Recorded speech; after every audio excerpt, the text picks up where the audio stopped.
a crazy place, and when there's nowhere to go. Our health is right in our face, can we talk about it? Can we chat about the Father, the Son, and the Holy Spirit? And about love, let's live it. Life, let's live it. And finding the one, let's do it. We are gonna pray the enemies away. But this day cannot stay. No weapon and will never come our way. We can be in a talking point. We don't even have the curse to make a point. Break down your questionable thoughts and feelings. Listen to each other truly. I can't do this solo. I know I'm not alone. I got all of y'all, and that means you. So support, you know what to do. Hit the cash app, Genesis I am, 702. Put your thumbs up, and like if you do, drop your thumbs down. I won't be mad at you. Come in peace and let's chop it up. Hit my panel with intellect and recite. Drop wisdom and that we will never forget. So please, come, please, I wanna hear from you. And subscribe, like and subscribe, cause I'm a whole vibe. So are you.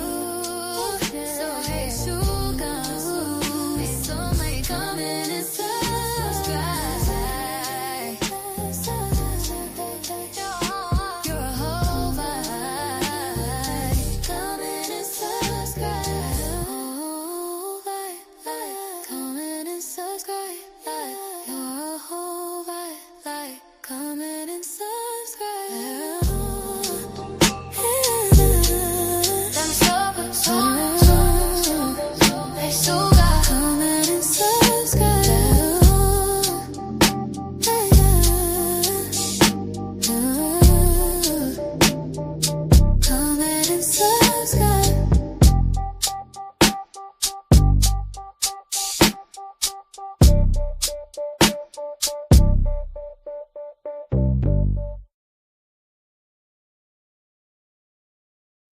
Hey, sugars. Hey, sugars. My camera on my computer is so bad. I don't even know what to do to fix it. It's so grainy. So we're going to cover that up for now.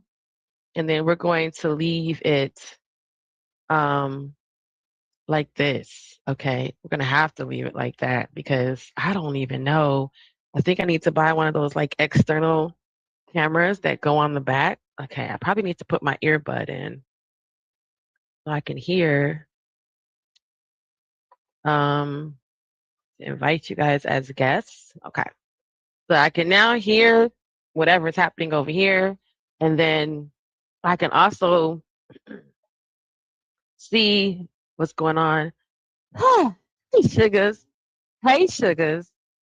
I just wanted to do a quick little show. Also, I do need to build up my watch hours on YouTube. So, oh shit, oh shoot, I didn't mean to say that. I do need to build up my watch hours on YouTube. So, that's what we're doing over here.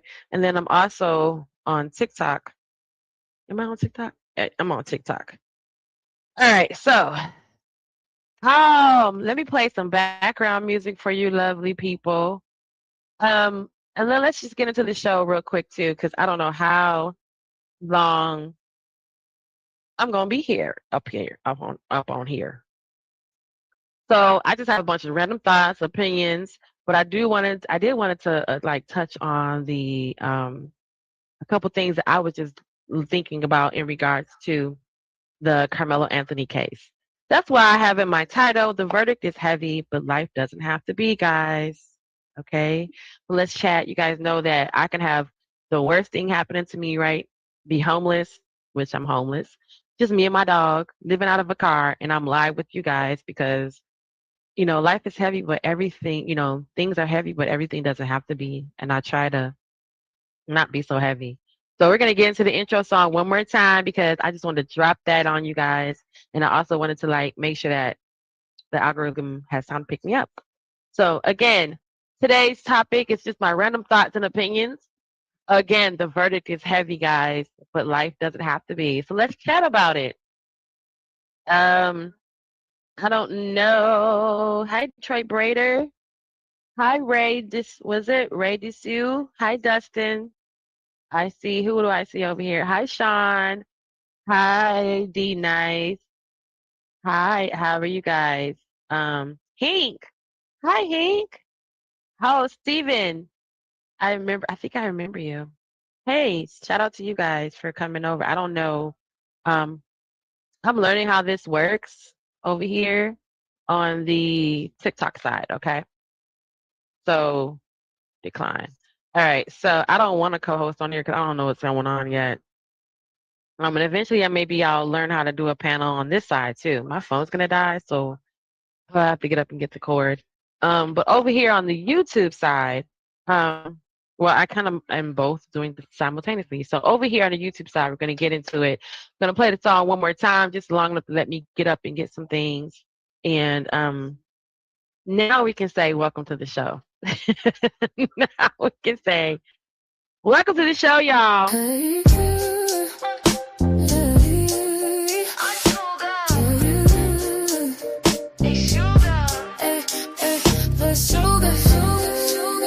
Are you ready? I heard a heart.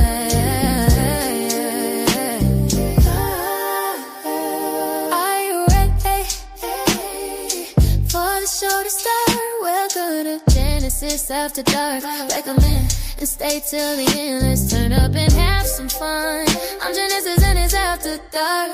Can we talk about what's been on my heart and my mind? While we build this one brick at a time. While I'm sitting at the wall, I get to thinking,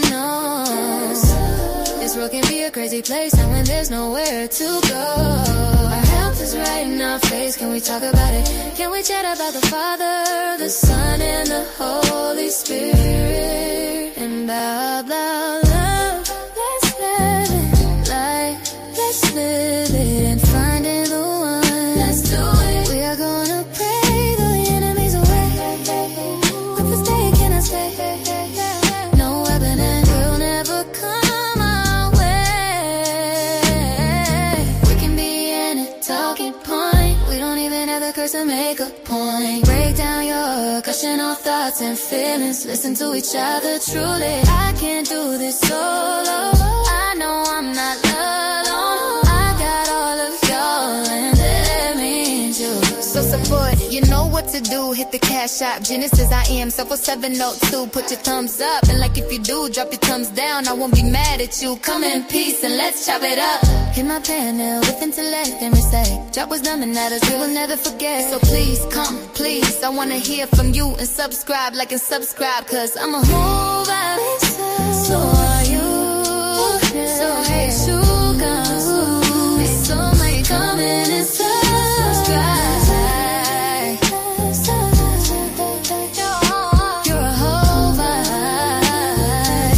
Come in and subscribe.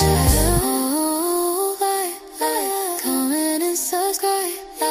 You're a whole vibe. Come in and subscribe.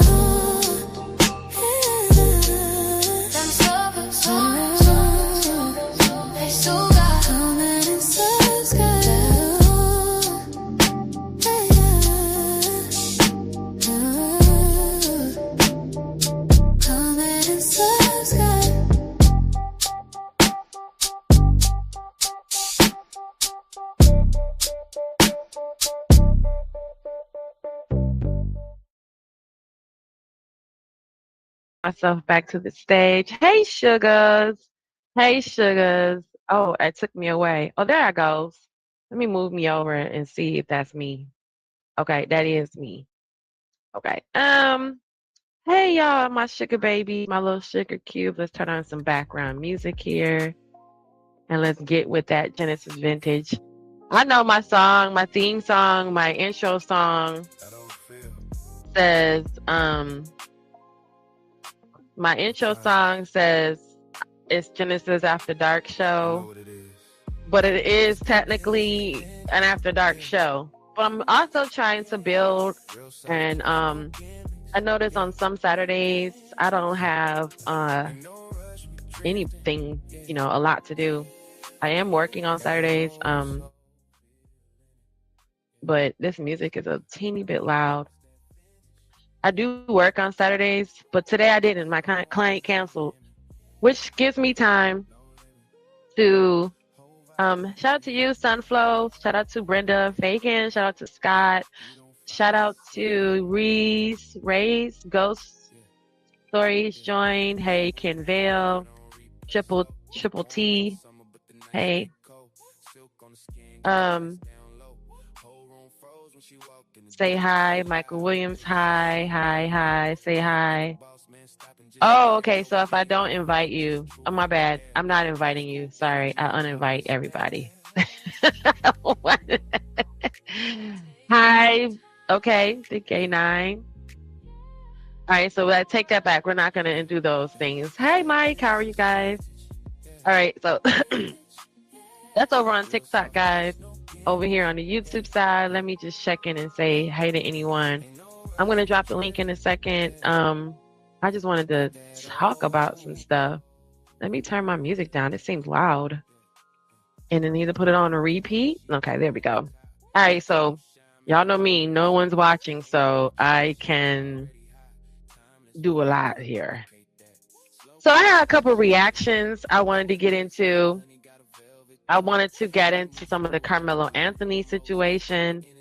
I wanted to get into a couple topics, right? Y'all know I have a little ADD. I'm going to be all over the place with this. So join me. If you're over here on TikTok, you just want to go through your phone and click on the YouTube side, you can. I don't know how to drop my link on this side, but it's definitely, it is, let me see. It is called, actually now it's called the Sugar Shack. How do I put that in the TikTok? I don't know. I'm confused on what is happening here. Why is it not?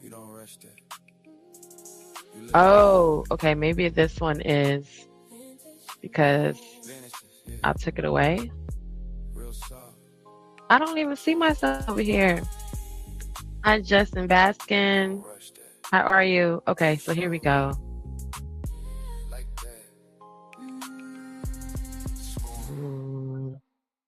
All right. There we are. Okay. Now I see. I was just like, where is my channel really quick? All right. So shout out to you guys over here on the TikTok side and shout out to you over here on the YouTube side. Woo, I have one whole watcher. That's probably me watching myself. So again, this is going to be just a cute little show about me and my opinions and thoughts. The opinions and thoughts are just Genesis and Genesis alone. Um,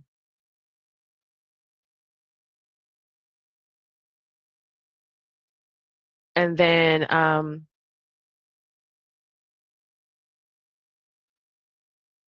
all right, so then I have some videos I want to show too. I don't know, you guys can't see my stuff that I'm showing on YouTube unless you guys go log on to the YouTube.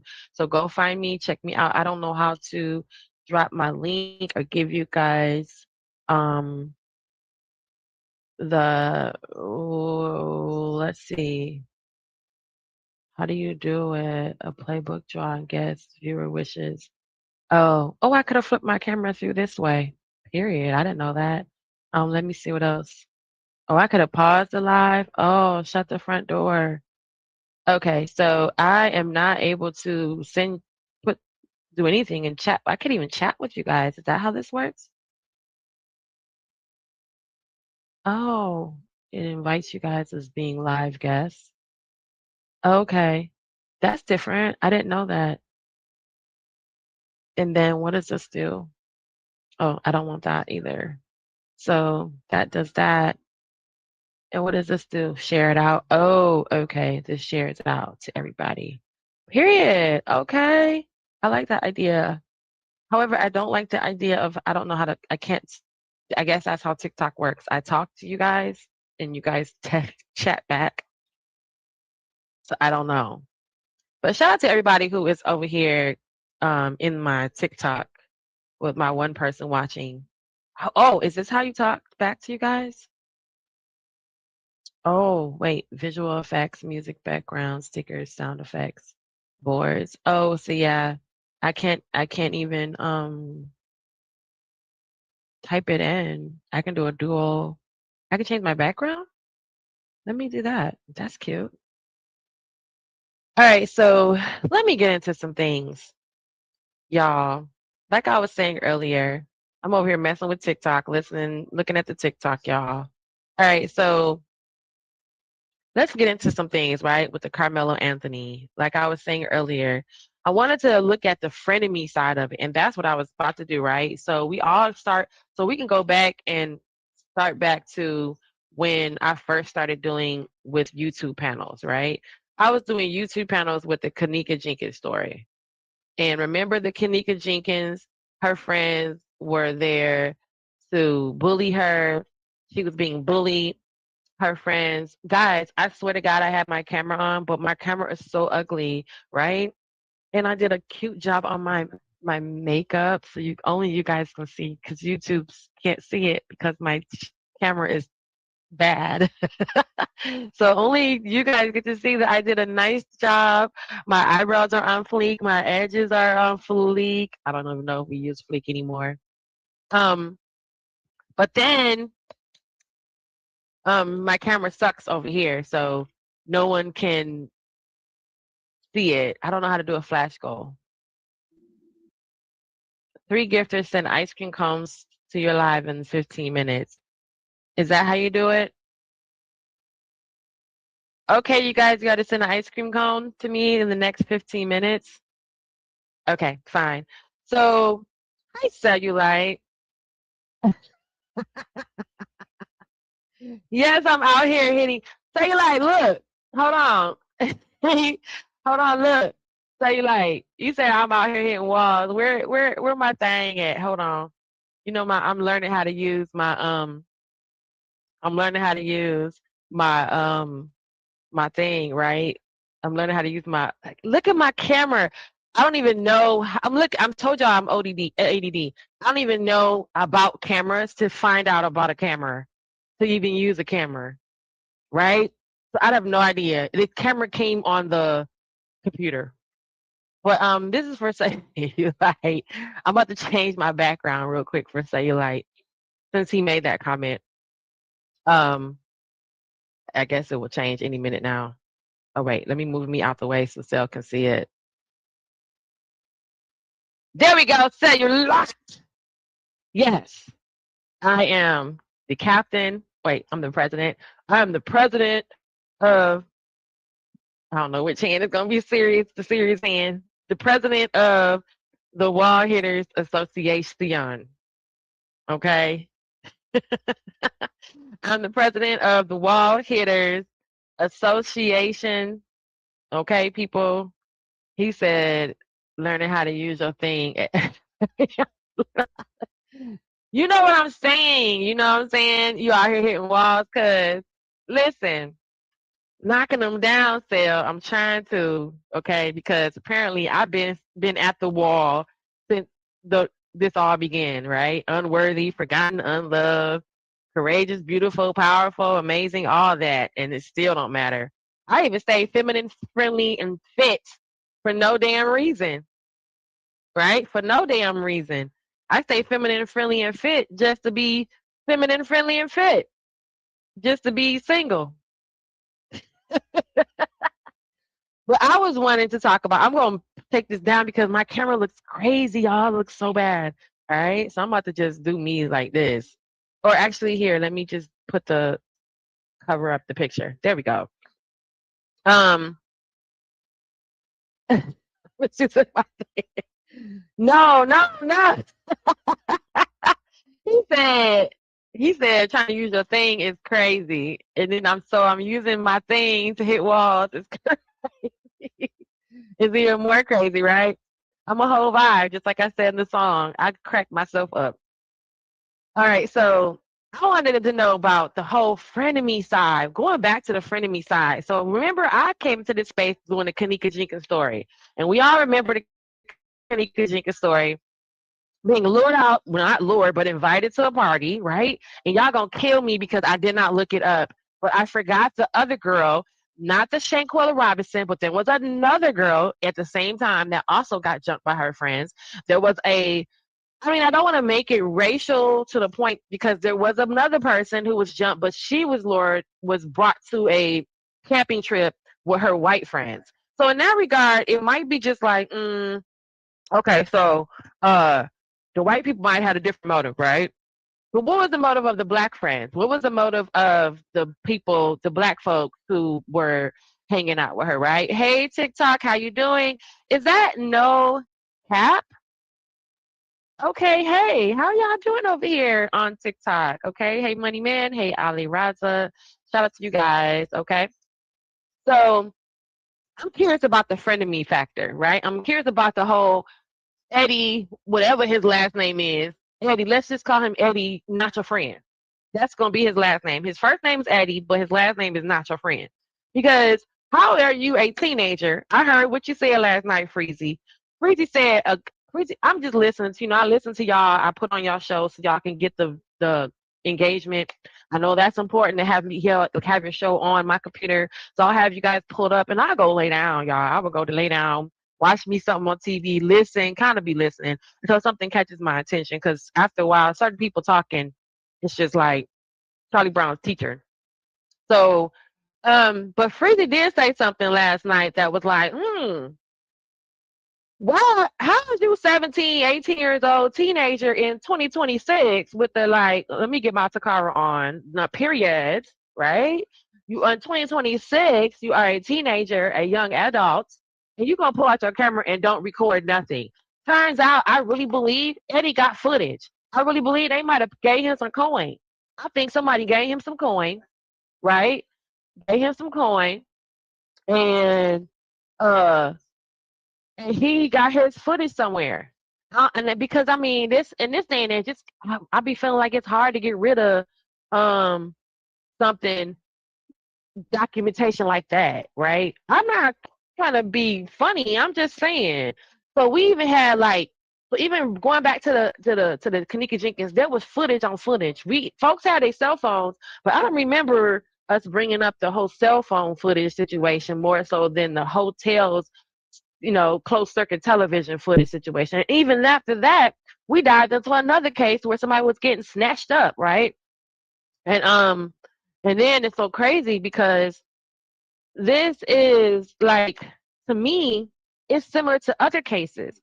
But I know the defense was bad, y'all. We're not gonna y'all. It's like a redundant circular conversation that we know the defense was bad. Why are we arguing what the defense would have done? All these Monday day night quarterback and lawyers who want to be out here. If I was an attorney, we know this. Y'all can look up the same stuff we can look up. So we all Googled at the same time and we all sit here and know it. That's why I be getting my little Takara bag like, period, like what?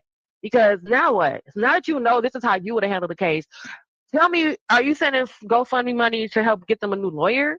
Are any of you lawyers out there trying to be like, let me just jump on this because it's the high profile or the visibility or just to add it to my repertoire of pew pew and knocking niggas out legally, you know? Um, and then again, like I said, I'm looking at what the hell, how are so many people out here with these cameras and out of all the situations, we done seen folks on a boat across the river down in wherever it was it Mississippi, Louisiana, wherever it was at. We done seen folks on a boat recording someone across the water getting their butt kicked and throwing chairs. But we can't seem to find no footage of nobody that was there, especially Eddie.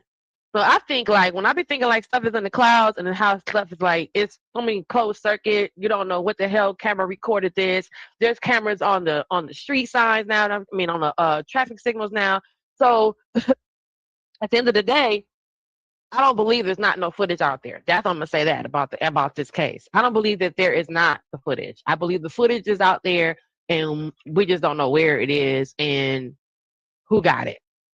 But then I wanted to look at the frenemy again. I'm not gonna stop this frenemy factor because I'm just trying to understand how y'all grown adults is gonna sit here and listen to this young boy sit here and tell y'all after you view your grown eyes look at a picture of him and his little young self with his grandma and with this other person with Carmelo at different ages and different stages, different days.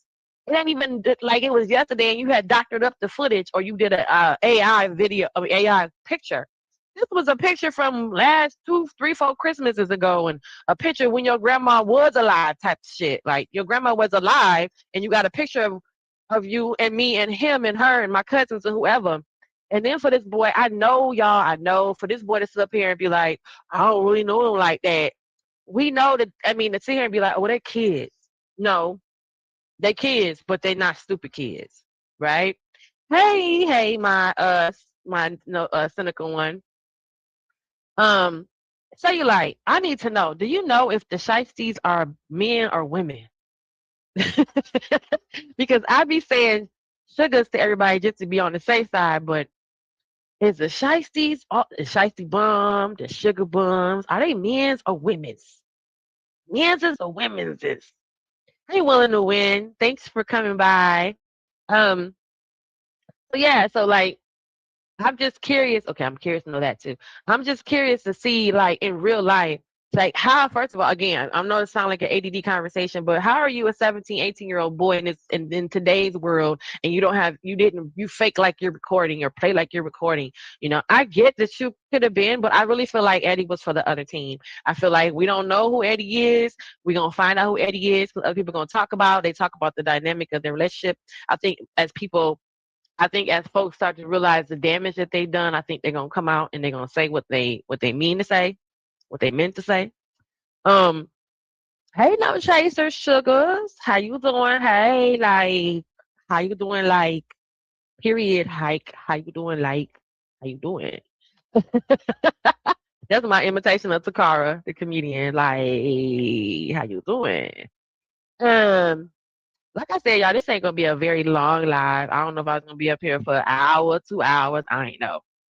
So I wanted to first address that the frenemy situation. 'Cause I know Cellulite has a lot of information. You guys are the first of all, everyone shout out to Cellulite podcast and his beautiful Wi-Fi. He got the best Wi-Fi in town, right?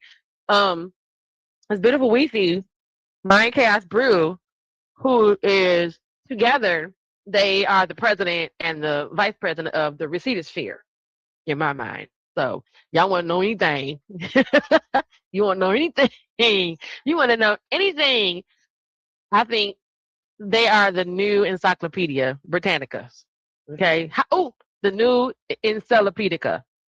You are the Encyclopedia and the raw B of Britannica, the raw Britannicas. Like,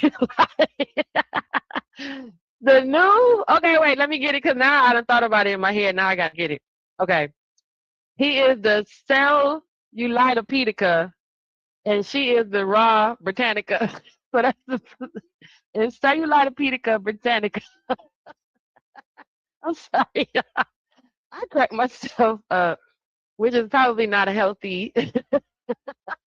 This Cellulitopedica raw Britannica.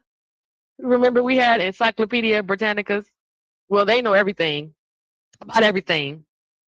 And if they don't know, they're going to find out. So they're just literally like, say, encyclopedias, human, human encyclopedias, human Dewey Decimal Systems. They are literally a human library. Um, and then two minds are always greater than one. And we only supposed to be using 10% of our brain. That's 20% of power there, right there, sugar. So laughter is healthy. I crack myself up, no chaser. I crack myself up. Listen, by myself, and I will be by myself, and I will make myself laugh all day. Okay. So back to this real quick before we shift gears. And then I might go ahead and dip out so I can pop up on some other panels with my bad camera. Right. Again, welcome to Michigan, and it's hazy weather out here. Me and my dog have allergies. So yeah, so the friend of me situation, the whole bad apple. Again, his name is Eddie, not your friend, right? Because he was not your friend.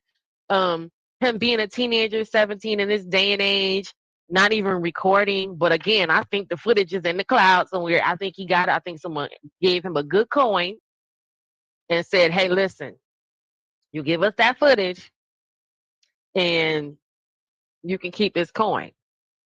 Okay. And I think it's enough coin because I feel like for anyone who doesn't have much or doesn't have, feels like they don't have much, they are probably anything is better than nothing, right? So I feel like I'm believing, I feel like that they gave him something, they gave him or his family something to where they made it, they went the direction they went, right? Um, I also believe again what Freezy said. There's no way you are this age at this time and this at this age. Hello, Holly Castillo. There is no way you are this age and you didn't record anything. You're gonna pull out your phone for fake. Because these kids, like I said, that whole situation down in the bayou where they threw the chair at the security officer. Um, they're over there fighting, knocking white folks into the water. Folks is recording from way across the river. Um, People are pulling up video footage of dogs being left outside for the weekend type of thing. So everything is being recorded. But again, I don't know. Like I said, we got cameras on the phone poles, cameras on the light fixtures, cameras on the intersections, stuff like that. So I'm not hey sugar, hey willing to win. I'm not too putting it past that information is out there and that someone gave him enough of something to be enough of quiet about it. That's just how I feel about that. But again, going back to this, the frenemy situation, in my mind, this is Genesis and her crazy thinking, right? I'm over here at the wall. While I'm sitting at the wall, I get to think, y'all. Here go the wall right here, right? There go the wall. And I get to think. I be thinking, thinking, thinking. I've been thinking. I've been thinking. That was me knocking on the wall, baby. That's not but nobody. He on security. Thank you, sugar. Thank you, my baby. He was like, let me go check the door real quick. Let me go let whoever out there know we not in here for it. Um, so yeah, the whole friend of me situation. Let's get back to that so I can be at least consistent and make me a good clip out of this. So, okay, so going back to the Kanika Jenkins, we remember Kanika. Let me pull up another video about me when I was talking about the Kanika, right? Um, there was so many details that we had to dissect and break down and who was doing what, and that whole thing was based around some folks that didn't really have no good intentions for her, right? We can go all the way up to Shanquella Robinson, and why I keep saying her name so much is because that's the only other name that I can remember, right? And I kept saying I'm going to look up the other girl because there was another young lady who also was lured in by her friends. And then, oh my God, what was the girl's name who was deleted by her friends that all beat her up and they um um sexually assaulted her and they dragged her outside and they ended up deleting her, right? Remember that one? That was another friend of me situation, right? That was another situation of someone who you thought was your friend, who you think it has your back, who is in your face this whole time and being with you, being around you, hanging out with you. Come on, Eddie. Eddie, I got pictures of me and your grandma, and especially if grandma's gone. What do you mean? Who took a picture with me, your grandmother? How did you AI that? I don't know, y'all. Let's see. Who was this? Um. All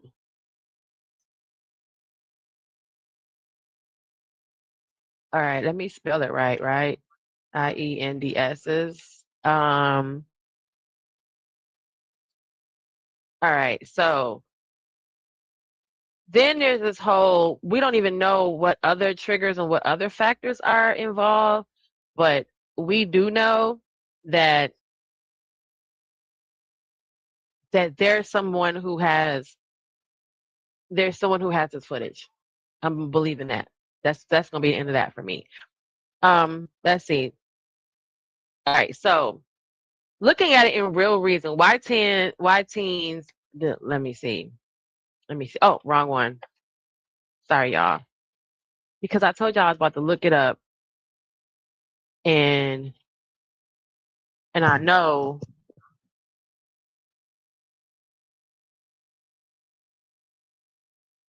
yes, okay. I'm not saying that it's a black and white thing, okay? So, because I did look it up and I'm finding a lot of black girls. I'm finding a lot of situations with black girls. Okay, but there are situations with black boys. But damn, what is that girl's name?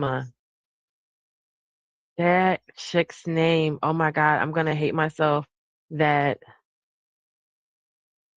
I cannot remember her name right now. I'm going to hate myself about it because she was all over the news as well. Okay, so we're gonna go back to the Kanika Jenkins story. We're gonna go back to what I was saying with the Kanika Jenkins situation. Um, while I look this up, um, hold on, let me turn my background music on. Why does it think that I'm asking that question? That's crazy. That's crazy in real life.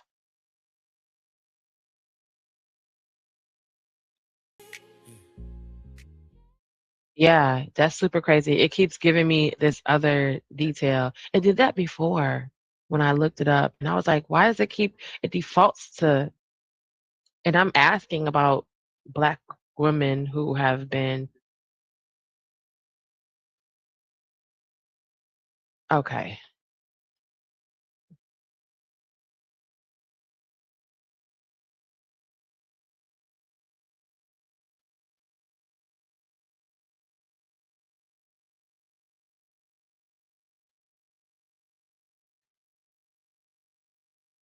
All right. So there she is. All right. So, um, oh, is it really? Okay. She's 13, you guys, and this actually happened in Houston. A 13-year-old Texas girl deleted after slipping into a coma following a fight with with two teens who jumped her as she walked home from school, including one assailant who kicked her in the head, the girl's mother said. Let's go to the video and then I'm gonna show y'all if this is the same girl. Um, why can I find that video of that young girl? Oh wait, bullying on camera.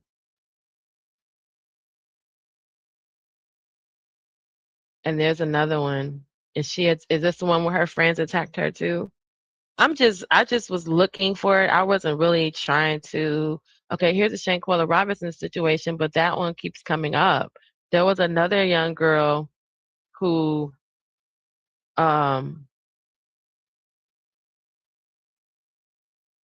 there was another young girl who, this one in North Carolina?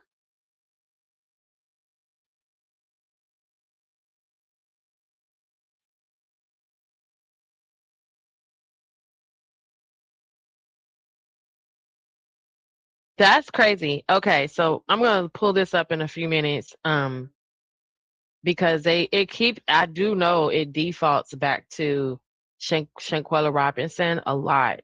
So if you guys are trying to look up information, it's going to default. It keeps defaulting me back to Shanquella Robinson. Is my music playing?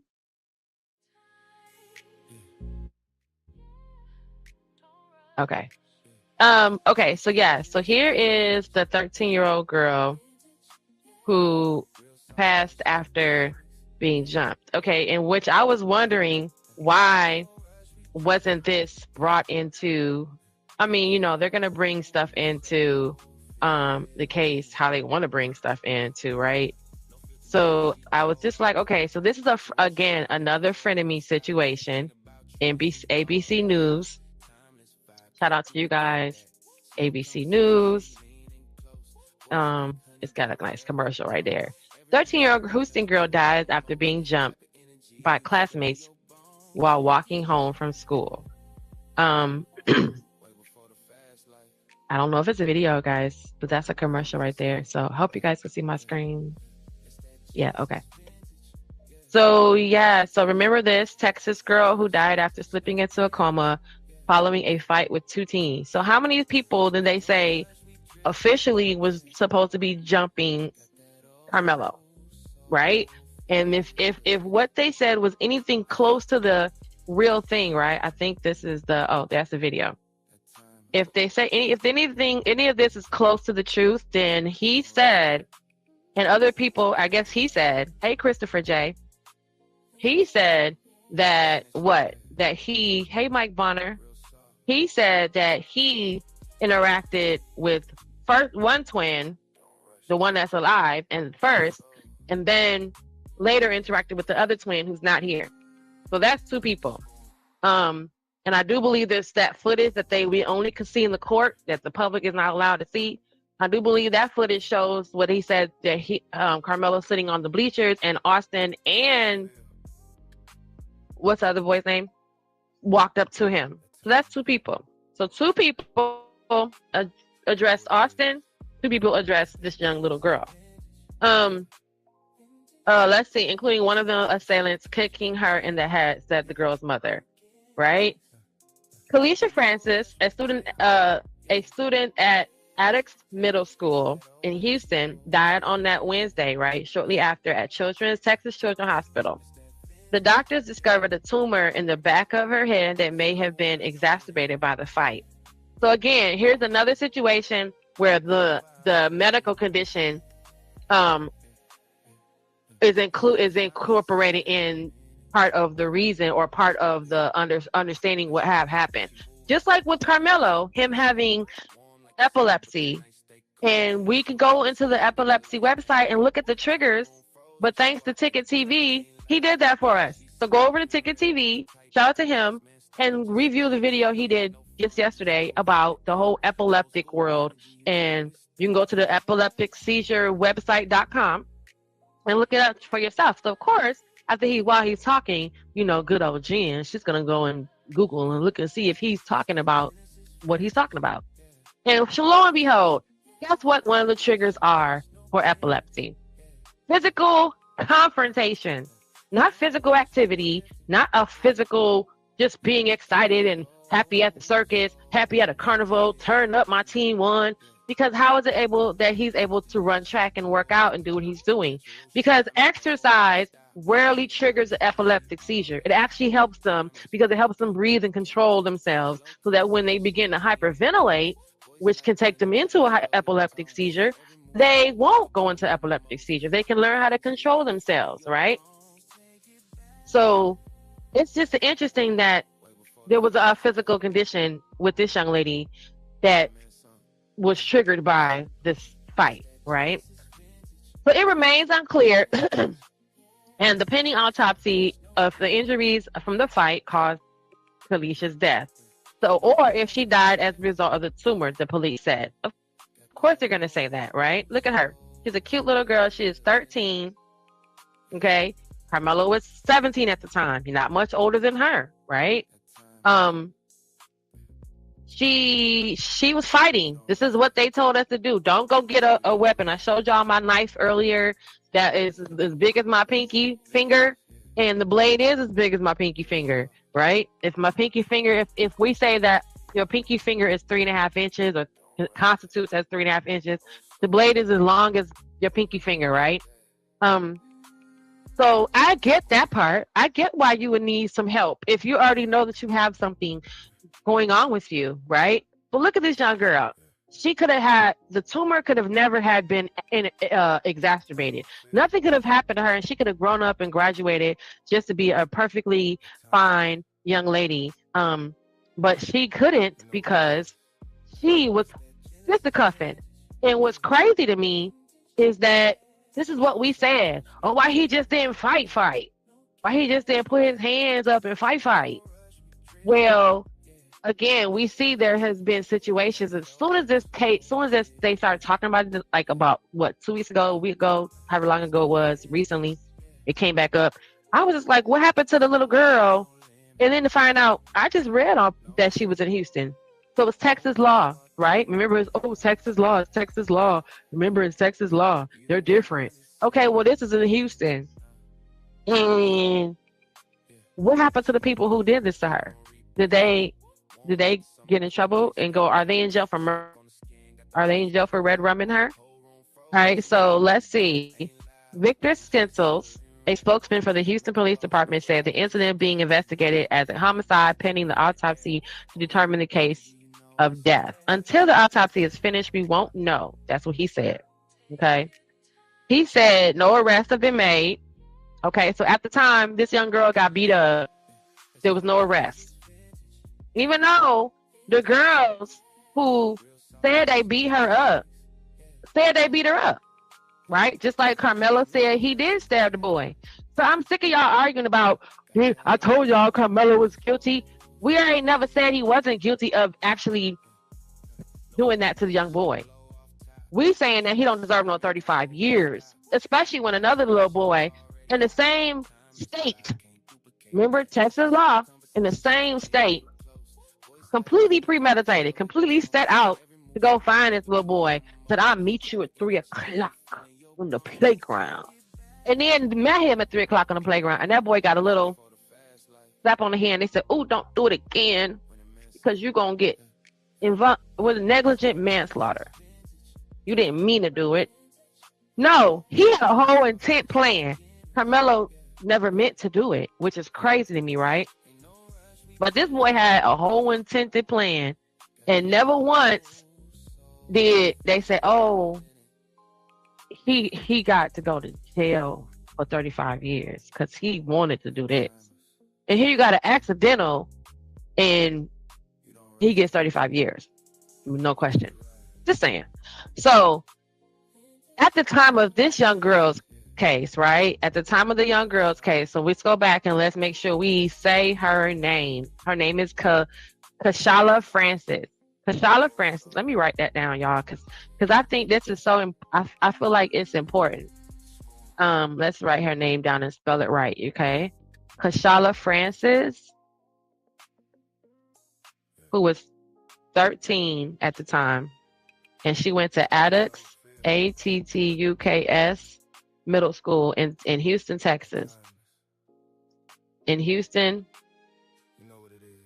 Texas. Okay, so that's a detail, right? So Kashala Francis was 13. Kashala Francis was throwing fisticuffs. All the stuff that we said we wanted Carmelo to do. Why he didn't fight? Why he didn't punch? We discovered yesterday that Carmelo can't fight. Not that he ain't got no hands, but he can't fight. He has epilepsy. If he fights, he will have an epileptic seizure. It takes one knock to the head for him to go into a seizure. But guess what? Hold on. The thicker it gets thicker, y'all. Okay. So let's get back to the Kashala Francis, because I didn't even know her name fully until now, and I apologize for not knowing her name. But this case brought attention to me. Came to my attention because I was like, well, okay, so he put down the knife and he fought. And so say he didn't make it out of that.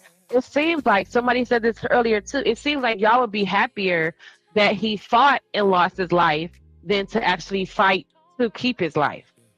Right? Y'all would have been okay. Y'all would have been flowers bringing and slow songs singing to him because he put his dukes up, but he lost his life because he had an epileptic seizure during the fight, right? Because he had an epileptic seizure right in the cruiser on the way to the jail. So here's this poor baby right here, Kashala Francis, because we're going to say her name. Threw up her fist and was trying to be like what her mama said. Don't let nobody whoop your ass. Don't let nobody beat up on you. You protect yourself. You defend yourself. You have the right. This is Texas. You got to stand your ground. You can say, hey, I'm not finna let y'all beat up on me as I walk home from school. Look at this little baby. This is how I was built when I was 13. I was little. Okay. So at the time that all this was going on, there were no arrests made, right? The officer said there were no arrests made and declined to release any further details at the time this was happening, right? He said, I can see, wait, he didn't say this, but someone said, I can see the girls kicking her in the head while other children are laughing at her. Whoever Jackson is. Who is Jackson? Was Jackson not the officer? Officer is the Centils. Okay. So Jackson said, oh, so I guess this is a witness. They told KTRK of the video of a video surfaced of her daughter. Oh, that's her mama. Of her daughter being punched and kicked. In the video, at the last one of the girls fighting with Kalisha can be heard laughing. So now, again, back to Eddie. So there was people out there recording this, laughing, you know, ha ha, bitch, get your ass, all that, right? But for some reason, Eddie was pretending to record, right? He was pretending to record. He was like, ah, psych. Here go a picture of her and her mama, and she was a cute little thing. All right, so Houston Independent School District officially released a statement saying that they were aware of the off-campus altercation and cooperating with Houston's police department in this investigation. Kashala's death follows a similar incident, Waterboro, South Carolina, where a 10-year-old fifth grader, Renaya Wright, died on March 27th after a fight with a classmate. So look at how this case just brought me to another case, right? This case brought me to another case, saying that there was another person. South Carolina's solicitor declined to file charges because a forensic pathologist determined that Renaya had a rare birth defect, arteriovenous malfunctions that caused her death. So even in this girl's situation, right, she had a tumor that was set off by the fight. But then here's this situation about Rania, right? Let's write her name down. Rania Wright, on March 27th, she was 10, a fifth grader. All right, and this was, let me click on this one. Let's see if the article comes up.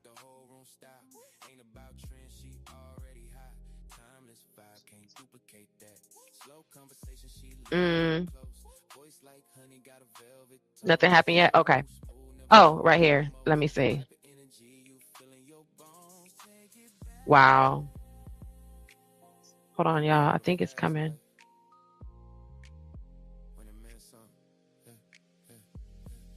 All right. Okay. So, all right. Let me go back to this one here. Hi, Lions fan. How are you guys?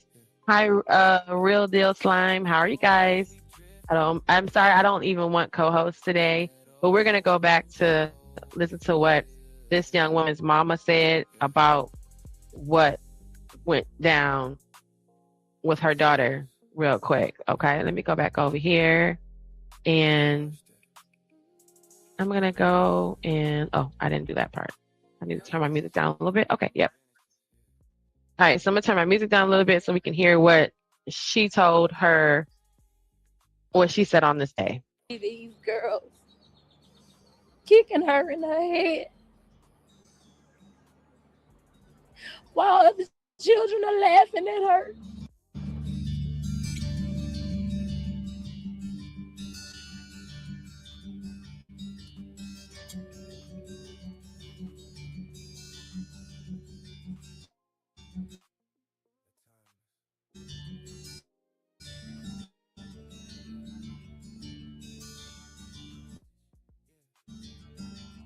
I drove over and she told me, I told her, get up. Get up, Kessley. She kept saying, Mama, my head hurt. So she laid down.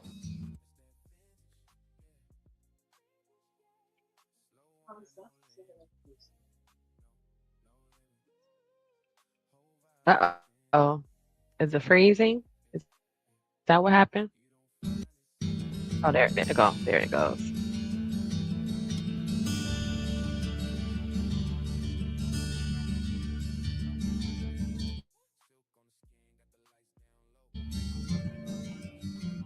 So what they're display first. All right. All right. So let's go over to this one because this was very much a similar situation, right? The pathologist review. This is the story of the report of Renaya Wright, right? Officials say testing shown that the little girl's death was caused by a birth defect. So I'm showing this. Let me see. The sweet sound of earning and saving. I want to get away from that commercial. I'm just going over this because I was curious to find out, again, other situations, other stories that I remember coming into my interview in regards to this Carmelo Anthony situation. So let's just go and read this real quick. The pathologist revealed that a fifth grader, Renee Wright's death, revealed that she had a rare defect that caused her death rather than the fight that she was involved within minutes before she became unresponsive. Officials announced that on that Friday. Her mother and attorney still question the role of the teachers and the girls involved in the fight. In South Carolina, solicitor Duffy Stone says that charges will not be filed because a forensic pathologist determined that Wright had an arteriovenous malfunction, AVM, where the arteries and the veins intertwined rather than separated, occasionally rupture. Rania had this condition since birth, the report has showed.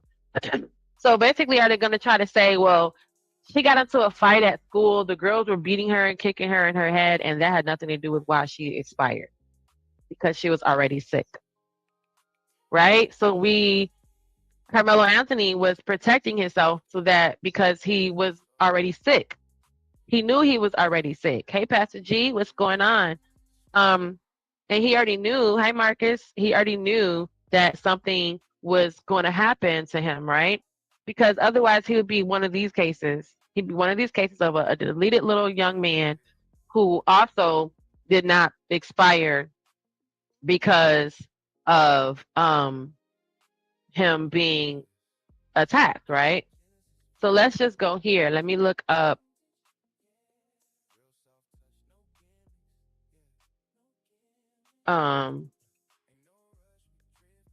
This is what I did yesterday. Okay. So I was listening to again.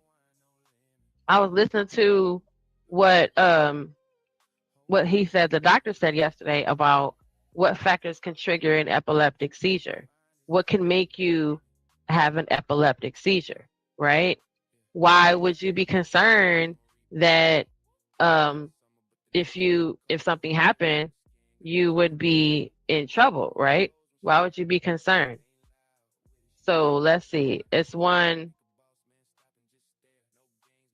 I think this is it. I'm gonna find it for you guys. I don't even know how to put this on TikTok, but hey, let me.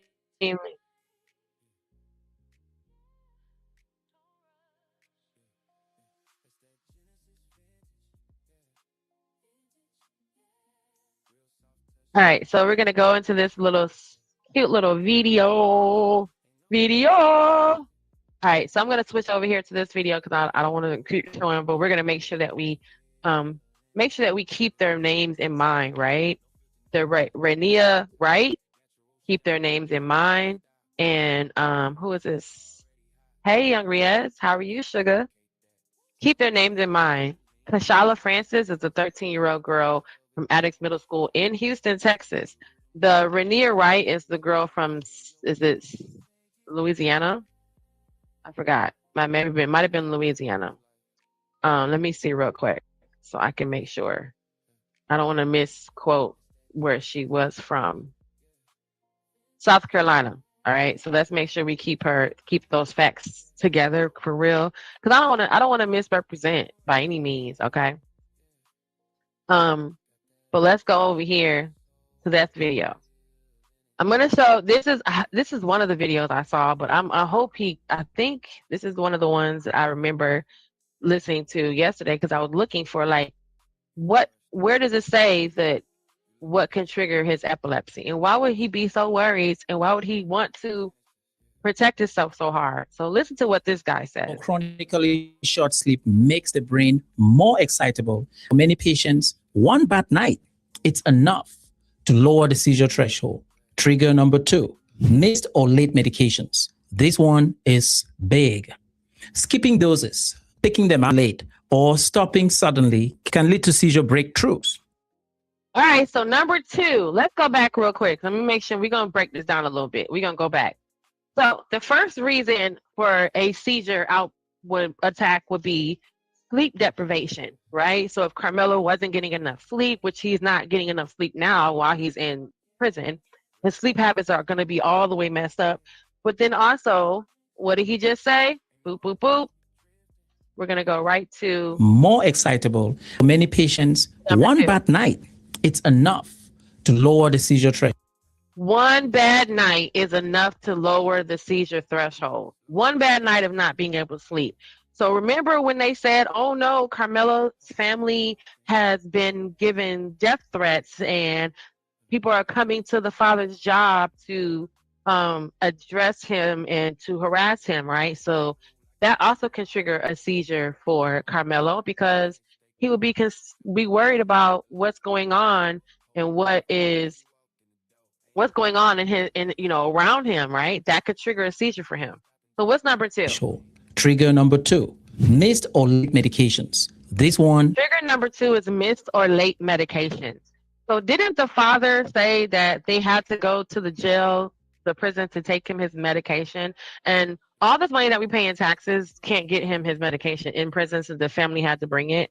At the same time, him missing a dose or being late also would trigger. Probably needed a dose in between the last one he took and that car ride to the jail, right? Because he had a whole seizure. Are the officers trained in dealing with this, correctly? Because apparently a seizure can't go on that long. Is big. Skipping doses, picking them up late, or stopping suddenly can lead to seizure breakthroughs. If you are on anti-seizure medications, consistency is everything. Trigger number 3, illness and fever. Viral infection. Trigger number 3 to set off a seizure is illness and fever, right? Remember people have the C-19. He can't catch a cold. He has to be in much better health, right? He can't just be out here having a fever. They were already outside in the rain. He was under if you look into the fact that he has a condition, it gives you, I don't want to do this, whatever this is. Oh, okay. Oh, let me see. Oh, okay, there. Oh, I didn't know how to do that. I didn't know how to do that. That's funny. So if it makes sense on why he was so protective and why he was so on guard, especially if he knows his condition and what is going on with him, right? The infections, a fever, he's already out in the rain. He's trying to stay out from being wet because if he knows his condition, he knows that a fever or an infection can make him have an attack. Dehydration, not eating or drinking in time, especially having a high fever, can cluster together and lead to seizures. The body is stressed and so is the brain. Trigger number 4, alcohol and substances. Heavy drinking, binging, or withdrawal. Trigger number 4 is alcohol and substances. So people who are subject to seizures, they can't drink and take any type of anything, legal or not, right? They're not supposed to be engaging in that for the sake that the seizure can be induced, right? They can have a problem. Can all provoke seizures, even in people who have never had one before, and especially in people with epilepsy. Trigger number 5, stress and hormonal changes. Trigger number 5, stress and hormonal changes. Was this situation stressful? Was this situation stressful? Hey, Sherelle, how are you, sugar? Was this situation stressful for Carmelo? Listen, so far, the only thing that we have seen that was out of the 5 things that can trigger a seizure, there was only one that he didn't have to deal with, which we don't know. But according to right now, there's 5 things that can trigger a seizure, and so far he has had all of them. Life stress, burnout, or hormonal shifts around periods can change seizure patterns. It doesn't mean it's all in your head. It is just biology. Trigger number 6, flashing lights. Yes, photosensitivity exists. Flashing lights is the last trigger for seizures. Photosensitivity, overstimulation, going into places where there's like, sirens and lights and all this crazy stuff can also, hey, 18th letter, hey, sugar. I'm actually live on YouTube. That's why you can't see the video. So 18th letter, if you want to come on over to the YouTube side, I'm over here. But yeah, like the flashing lights, going into places with all the big, sounds and hoops and like probably like carnivals and circuses and stuff like that are also trigger the seizure, right? So we're going back to the fact that there is 5 so far. Oh, 4 of the reasons out of the 5, 4 of the reasons can trigger Carmelo a seizure in his body. All right. But it's a small minority of people with epilepsy, not most. TikTok dramatically overrepresents this one. A trigger is not a cause. It doesn't mean someone caused their epilepsy. It is just that the trigger nudged the brain closer to the edge. You or someone you love has seizures, start a trigger diary. Check on sleep, medication, stress, illness, alcohol. All these patterns matter because they will help us help you better. Take care of your brain. It's the only one you got. And follow for more. Cool beans. So what you guys didn't hear it on TikTok, but what he just said is that the seizure is not the trigger. He said, no, these things that he said that he gave us are not the triggers. Not the reasons, the causes of the seizure. The cause of the seizure is the fact that he's already got the neurological dysfunction, right? However, having these things happen, being stressed out, physical activity, sleep deprivation, not eating and drinking right, watching light strobing TV. That can also trigger the seizure, right? Like letting your TV go off and that screen come on where it's like really weird and and you're watching that, or those crazy lights. Even a carnival or a circus, I think too, would also trigger a seizure for some people. But it's just interesting that when we talked about the Carmelo Anthony situation, his medical records were submitted for review, but not considered as to why he would be so protective. Why would he, the average person is going to want to protect their life because it's either going to be me or you. However, why was he so protective? Why was that such a big deal?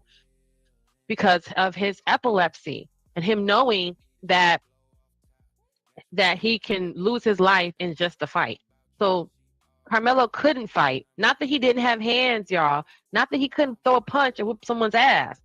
He could not fight because he physically cannot exert all that energy into and be so stressed out and be so upset and wound up.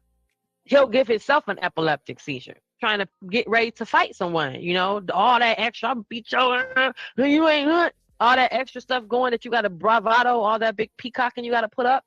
All that energy can make him have a seizure. That's what I wanted to point out with that as well. The Board of Epilepsy stated that the number 1 trigger for a seizure is physical confrontation. Okay, a hit to the head, a simple hit to the head, a bop to the crown, and it didn't matter. If you guys go look it up on the Board of Epilepsy's website, it doesn't matter where you get hit in the head. What happens is that your brain, the seizure, let's say the seizure is all the way to the left of your brain, where that area is. So that area, your brain kind of sits in the middle of your head, your skull. It floats. So it doesn't touch any side, right? It's floating. I.e., when you have a concussion, your brain is actually pressed up against the wall of your your skull, right? When that happens, that's where you get the concussion from. Some people say that also from the lack of the fluid in your neck, where your brain sits on your spinal cap, on your spinal top, right? It sits on that little cap right there, and then I think it's like your skull, and then sometimes that can also cause like headaches and like migraines and things like that. But they say, however, we know that the brain is floating, and that on certain parts of the hemispheres of the brain, there are things. There might be a tumor, there could be a hematoma, but because you're just going through your life and you control yourself and you keep yourself calm and make yourself zen as possible, your brain never gets to touch those parts of your skull where those other things are residually sitting and hanging out, right? So the seizure can be all the way over here in your left part of your brain, I guess. The seizure can be all the way in this part of the hemisphere of your brain and never be bothered, because you never have a shake to the head, or you never have a pop to the head. You never hit yourself. You never do anything, right? You're just calm and peaceful, and you just kind of just keep life going. And then one day you get into a fight and someone knocks you in the head. Well, now what it did was it knocked the brain into that area. It put it closer to where the seizure is, or it brought the seizure, the swelling can bring it closer to now it's affecting you where it wasn't even, So that's why I thought about the other cases with the girl that I now know her name, Kashala Francis. With Kashala Francis, they're also trying to say that there was something else there, right? She had the tumor. The tumor was fine. She probably would have lived her life just fine, which is crazy, right? And nothing would have happened to her if she had never gotten to this fight. And I'm not saying her mama could have not done anything about it or could have done something about it. But most likely when we know, we go tell our parents that nothing happens. There's nothing to be done. Our parents are just angry about the situation. And they can't, some parents have no power in the system whatsoever to even put a foot down. And then going into this other little girl, I knew there was another little girl. I'm going to find that other story about the frenemy situation with the young girl who was getting beat up. That wasn't Shanquilla Robinson. It wasn't Shanquilla Robinson, but it was another young lady. But then now we find Renaya Wright, who was a 5th grader, who also was jumped by school kids, of her own peers. And she also, again, this was in South Carolina. So for the sake of the conversation that we're having today, Kashala, who had the tumor, was in Texas. Texas law says what it says for whatever reason that we're leaning into it because of this situation. But Renaya Wright was in South Carolina. She also had a quote unquote condition that did not quote unquote kill her, right? She had AVM, right? Which was that neurological, I think, right? So she also had something wrong with her that the hospital said, hey, in Renaya's situation, there were no arrests. In Kashala Francis' situation, at the time that this happened, based on the autopsy, there were no arrests. These kids are not getting in trouble for beating these girls up. So which makes me wonder too, so what if Carmelo did go tell? What was going to happen? They was going to beat him up, and then the teachers were going to, or the instructors or the coaches, whoever there was going to have to try to break it up, right? Well, here's a fun fact about that. While they are jumping on Carmelo and beating him up, and he's in this physical confrontation, say he had a seizure. Say he started having a seizure in the fight. And the Austin and the Hunter, that's his name, Hunter back up. Everybody backs up. And here go Carmelo on the ground having a whole epileptic seizure. Say that happened, right? Guess what? Do you think Austin and Hunter was going to perform CPR on Carmelo if they had been up there beating him up? Say Carmelo fisticuffed it and didn't pull out his knife and didn't go in his backpack or none of that touch me or else conversation. Say none of that happened and he just fisticuffed it out and they're beating him up. Because it's 2 against 1. They outweigh him by a good 80, 90 pounds. And they beating him up, right? And he goes into an epileptic seizure. A seizure for 5 minutes while everyone's figuring out what to damn do about this black boy fishing around on the ground, right? A seizure for 5 minutes, it takes 5 minutes. There's a possibility that the brain cannot recover, right? That's the medical. That's what the seizure, the Board of Epilepsy has stated, that Carmelo had went into an epileptic seizure and he was on the ground fishing around, fighting for his life that way. While do we think that um do we think that Austin and Hunter was going to perform CPR? Right? Do we think that Austin and Hunter was going to help him while he was down there having problems? No, I don't think so. So then that 5 minutes of him having a seizure would have taken the time that it would have taken for everyone to come to his rescue. And then he's having a seizure, which most of the time I've seen seizures happen. Seizures have happened in my restaurants. I've had employees and guests that have had seizures. My boss had a seizure. She had a seizure and completely passed out, right on the middle of the floor, in the middle of bagging a customer's food. Everything just went on the ground. And her having that seizure, one was alarming to the fact that she's got to take care of herself and the stress, right? She's my boss. However, it lasting as long as it did, the first thing that, while we had to leave her there, on top of the fact that she hit her head. So when the seizure happened, there wasn't a precursor to it happening. It simply started happening and she went flat on the ground. She turned into a complete board, right? She was stiff as a board. She was very hard to move. She was on the ground and she planked her body and fell straight to back, right? She planked her body. Okay, you guys have an imagination. She planked her body completely went stiff. And as she went from standing up to it completely tipped over, her knees did not buckle. There was no arm put down to brace her fall. She completely fell over like a board, right? She hit the ground so hard. Her head hit the ground so hard. It was scary. It was just a loud boom that went through the whole restaurant.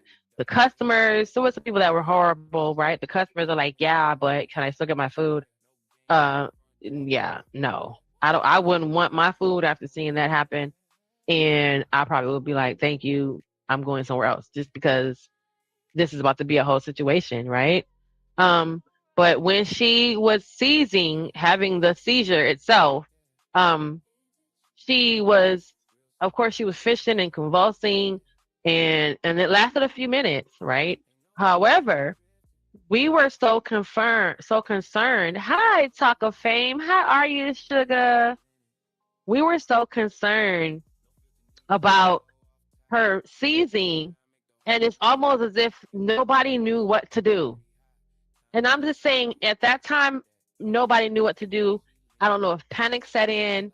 I don't know if, all of us other managers, we're trained in CPR. You're supposed to be trained as a manager. You're supposed to be like ready to make sure you remember all the steps that you need to do in the midst of the chaos. And you're supposed to be able to just jump in and help in the midst of your own stressing out moment. So I did remember someone grabbed a bunch of, I turned around. She was already on the ground. I knew that we could not touch her because she was in the convulsion portion of the seizure. I do know that I remember the whole biting your tongue and choking on your tongue. And that if you put your fingers in that person's mouth unconsciously, they're going to bite down on you because of them, the seizure, how it can hurt, and then the pulsing and what's going on with their body. So I do remember someone saying, like, we got to put something under her head. And I was like, oh, of course, I fall asleep to watching murder mysteries and like whodunits and Criminal Minds and all that stuff, and Chicago Med. I love those shows. So of course I'm thinking like, oh, right, we have to put something under their head, make sure that she stops, she's fishing around. She's already laying between restaurant equipment, right? She's between a fryer and an oven and a grill, and it's a lot that could be dangerous if she flips around and hits something that can trigger something else. So Hey Ari Roach, how are you? Hey Anya O.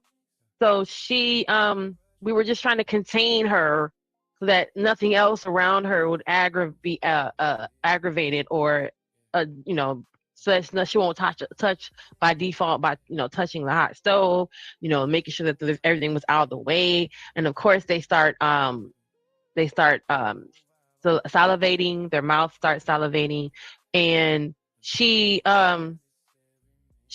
once the seizure was over, we had to, of course, by then, by then we actually have in most restaurants, you guys do know the most restaurants have a silent alarm, which is not only supposed to be used if you're being robbed, it's also to call the police in the instance that something's happening, when you almost cannot get to the phone, right? In the event that you're not able to get to the phone. I've always used it for that. And I always train my managers to know that if you cannot get to the phone, all right, or say the cell phone the cordless phone is not charged, they want you to call from the cordless phone that's in the building, primarily because all the information comes up on the caller ID and it helps the police officers get information. And oftentimes the 911 officer will say, hey, are you calling from this number? I can see the numbers you're calling from. I'm going to ping your call so we can find you, and that whole thing, right? So in that regard, we couldn't get, I said, if you cannot get to the store phone, not Shazam is coming on, y'all. Is this the real Shazam that's coming on, y'all? With Shaquille O'Neal or with Sinbad? Because I remember both. Okay? Try to mind screw me if you want to. I remember both. Let's see. I want to see the credits so I can see what it is. So I always train my managers to say, hey, in case you cannot get to the store phone, and most of us carry our cell phones on us, hurry up and call 911. And in the event that you cannot do all that, and you're like, man, you're just too crazy and you don't know what to do, go and hit that silent alarm. Everyone knows the silent alarms in the restaurants are usually like around the registers. They're also there's usually one in the cooler. And how you know is that your delivery guy usually trips it. Well, he'll not say usually, but he can trip it, right? By bringing in product, and they end up hitting that silent alarm that's in your cooler. So for all your folks who work in restaurants, all you folks that work in the restaurant, that's kind of that whole thing, right? The silent alarm, you should be able to hit that silent alarm, and it will alert the police, and it will bring on the police, and they're going to call you on your phone. They're going to call the store phone, and then you'll find the store phone because they're going to call the store phone, and they're going to say, this is the such and such police. What do you need? X, Y, and Z. You let them know, hey, someone is, having a seizure. So as my boss was having her seizure, it was just like, the fact that they were concerned about how long the seizure was going on, right? How long was she down there? How long was she down there? How long was she in the moment? No, he gonna take his food. Now, how long was she going through that process? Because what we learned, long story short, what we learned was that the seizure existing for 5 minutes, which seems like not very long, but in 5 minutes, it flew by so fast. The seizure existing for 5 minutes will cause severe brain damage, can cause a bunch of other damages, can cause a bunch of other things to happen, like neurological issues, and can even put that person into a vegetative state or a catatonic state for the rest of their lives. So interestingly enough, my boss got up from her seizure. She was unconscious. She didn't get up from it, but she was unconscious.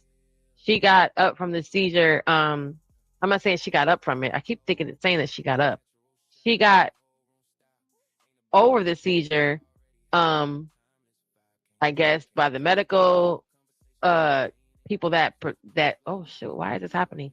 She got taken care of in the hospital by the medical people, by the medical advisors, by the doctors. she was taken to the hospital. She was taken care of there. She got dressed there. She was still unconscious when she left. She was still in that state when she left. So I can imagine the concern for everything that she has to do to make sure that she doesn't get too stressed out, to make sure that she doesn't feel like, life is just lifing on her, and that she probably has to do a whole lot to make sure that she stays calm and peaceful. So that made me think about poor little Carmelo and how he was really more so really protecting his life, which was crazy, right? I don't know how to do these little fruits and things that are up here. I don't know how to do that. Hi, twin. I wish I knew. I could play with y'all. I don't know how to play with y'all. Hey, shout out to Alicia for getting the #1 viewer. Hey, the other 2/5. Hey, Sherelle. Hey, the other 2/5. Hey, y'all. JWTD. Hey, you. What's up, sugars? So that just made me think about the dynamic of why he was fighting so hard to stay peaceful and to stay like, okay, listen, I got to protect myself no matter what. All right. Then I want to get into this other factor. Let's get back over to the frenemy section. The frenemy section. Again, remember his name is Eddie, not your friend, right? Eddie, not your friend, seems to have video footage. He seems to have been there watching him. But I think he is just like Shankula Robinson's friends, just like Kashala Francis's friends, just like Kanika Jenkins' friends were not their friends and wasn't there to be friends with them and wasn't there to hang out with him in that regard. The video footage that they say they have, or they could potentially say they have, I think, like I said, in my honest opinion, I feel like somebody has that footage and somebody got a coin. There was a coin, then there was footage. No, there was footage, then there was a coin, and now there's no footage. Yeah, y'all. So I feel like these cases should have been brought up, of course, in the court situation. They should have been like, yo, we need to look at and attack other situations, other cases that were just like this, especially with the Kashala Francis situation, and how they could easily say, hey, this is not the reason why she passed. Her tumor was exacerbated from her fighting. You think the tumor was exacerbated because of her fighting? So what do we think that was going to happen with Carmelo? You think they were going to call the ambulance on him? He's going to sit there and watch him fish out into a tumor. Into an epileptic seizure. They were going to sit there and watch him basically expire that way. And I promise you, I feel like some of y'all out here will be more happy that he expired from fighting because of the seizure, and then to come back later and be like, oh, that wasn't the reason why, because look at these other two cases that are very much like this. Kids getting 13-year-old and a 10-year-old, he's 17. They're all kids fighting at school, and they're going to come and say, oh, that wasn't the reason why he passed in the fight. He wasn't having it was because he had epilepsy. It's because he had epilepsy. He didn't pass because Austin beat him in the head. He didn't pass because Hunter punched him in the gut. He passed because he had epilepsy, not because he was getting his ass whooped. Same thing with Kashala Francis. She passed because she had a tumor, not because she was getting her hair kicked in. Oh my God. So then at the end of the day, where's this reasonable force? Where is this reasonable force? Where is this intent to hurt someone at? At the point where your fist hits my face? Because can't nobody answer that for me. Can't nobody address that. Address when was the imminent danger. Address where was the intent and the force. Because apparently this person intended to come over to me to whoop my ass.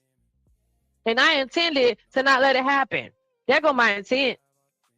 But I did not intend, even for the boy to ask later, is he okay? The poor child, the poor sugar, and asked the police officers, is the baby okay? Is the Austin baby, Austin Sugars, okay? Even by this was on the body cam footage. So it wasn't even like the officer had time to make that up. Right? This was on the body cam footage when he ran up to the boy. And he like, officer, I know I done stabbed this white man. Officer, is he all right? Come on now. Y'all know Sugars.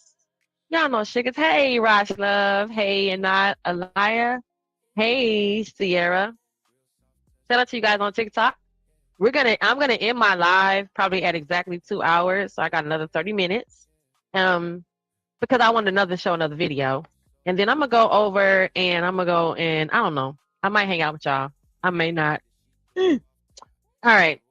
So yeah, that's how I feel about that whole. Until I find some other situations that can offset some of this information, I feel like they gonna do if he had expired his life by fighting, they would have not said it was because of Austin and Hunter beating him up. They was gonna say it because he had epilepsy. Right? The same way they did these other two young ladies. And again, I'm going to find there was another girl that was getting jumped on by her frenemies, by her eddies that ain't your friends. And that girl also was deleted. I forgot her name. And it was like so in the middle of all this, Shanquella Robinson, all in the middle of this, right? There's so many different situations that happen from someone being misled. And I feel like the Eddie that ain't your friend, there was something up with that Sugars. Because he should not be on the opposite team when all this was going down. Hey Brandy and Teague, how you doing, Sugars? Thanks for coming over. Thanks for coming in and saying hi and watching and joining. All right. Right now we're debating the case of the student's death, exploring epilepsy versus force. Right? Epilepsy versus force. Hold on.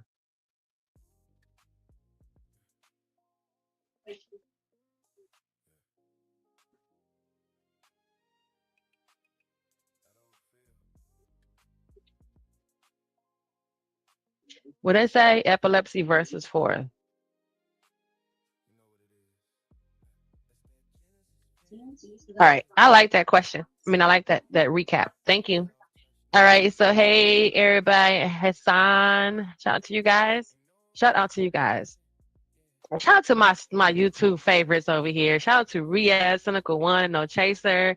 You guys are so nice to sit here and hang out with me because I know there are other YouTubers in the space that are on right now. And I think that thank y'all for coming over and hanging out with me and showing up, okay?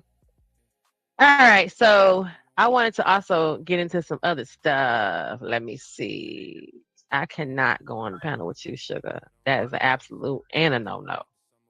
That is an absolute no and to the no, okay? Yeah, y'all, because there's certain panels I don't go to because I just don't rock with the people on the panel, and I can't not rock with that. I cannot rock with them. Okay? I can't. I tried, but I can't. Okay. Let me go back to myself. So, that's pretty much where I was at with the Carmelo. I'm still curious about those aspects. I'm still concerned about some of the details. And I think that over time things are gonna come out that follow. Let me make sure y'all go follow. Oh shoot, what was his name? Hold on. I gotta go to it. But hey guys, Humble Warrior. Hey Nate Glizzy, shout out to you guys. I found a new content. Well, he's not a new content creator, but a content creator who does court. Hey Sugars, who does court reviews, right? So he goes into the court cases. He did the P Diddy case. He goes into court cases. And I just subbed to him yesterday. And he goes into court cases, and all he does is review court cases, and then he comes back and then he does his whole show about it, right? Let me tell y'all his page real quick. What is it? What was it called?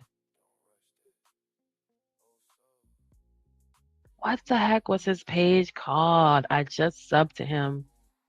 Shout out to Ticket TV for his breakdown on the epilepsy. What was this guy's page? I just subbed to him yesterday. It was called, hold on.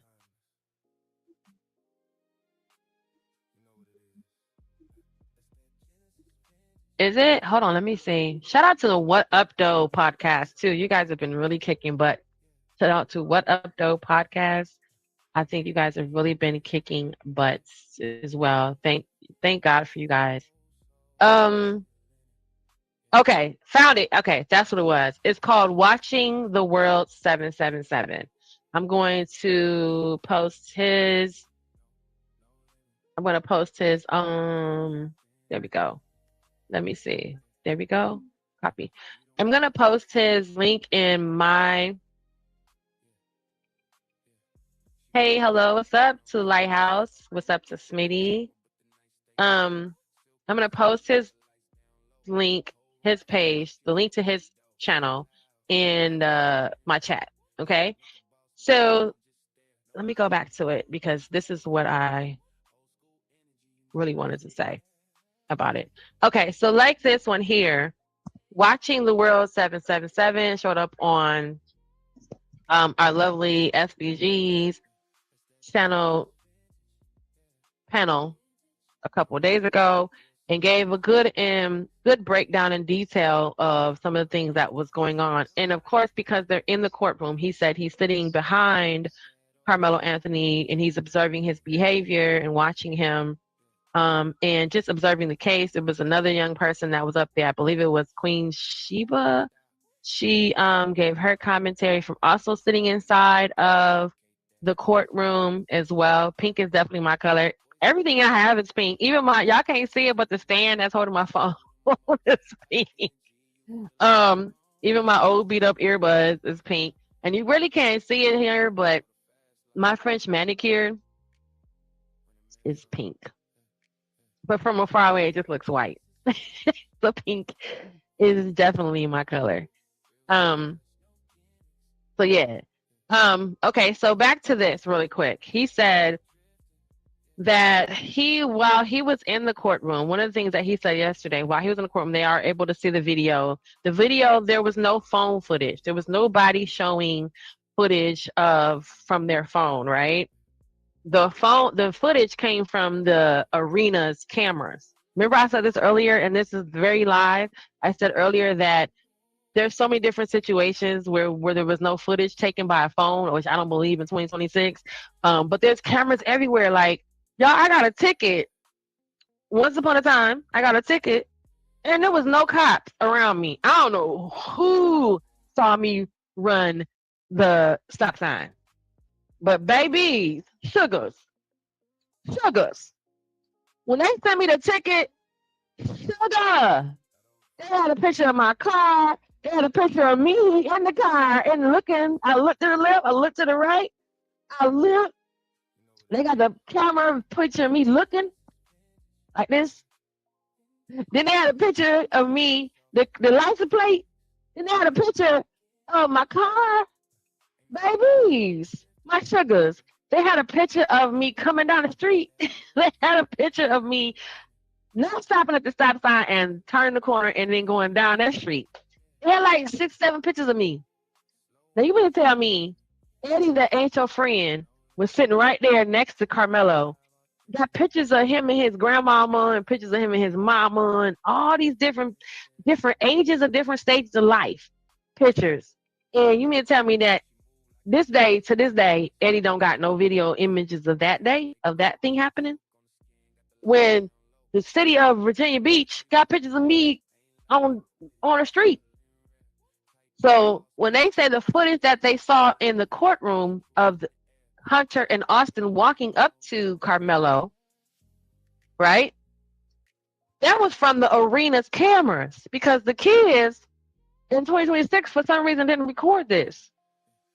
Blasphemy. Blasphemy. I don't believe it. I don't believe not one bit of them not recording this. Especially Eddie, who ain't your friend. I don't know his last name. Cellulite said his last name on his show the other day, but I don't know his last name. But I'm going to give him a name. It's called Not Your Friend. So his name is Eddie, Not Your Friend. That's his last name.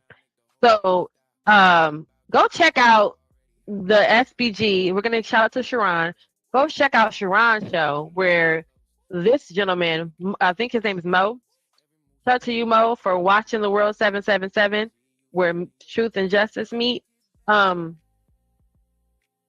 watch the SBG show where Mo came up on the panel, right? And then going over to watching the World 777 to see his overview and commentary on the case because he was in the courtroom. Okay, so the last one was Queen 88. I keep saying Queen Sheba. Queen 88 was in there as well, but she also was in the courtroom. I want to say she said she was sitting behind Metcalf.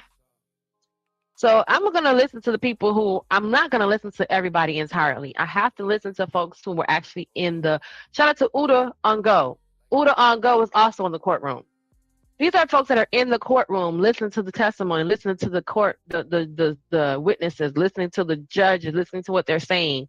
And they were there through the Diddy trials, and they're reporting on Diddy trials, and now they're going to be there through this trial. So another thing that he said that was interesting was that the part of the video footage showed, or the angle that they can see from the video footage, it showed Carmelo never standing up. That means that he did not stand up on his own fruition, right? He did not make himself stand up.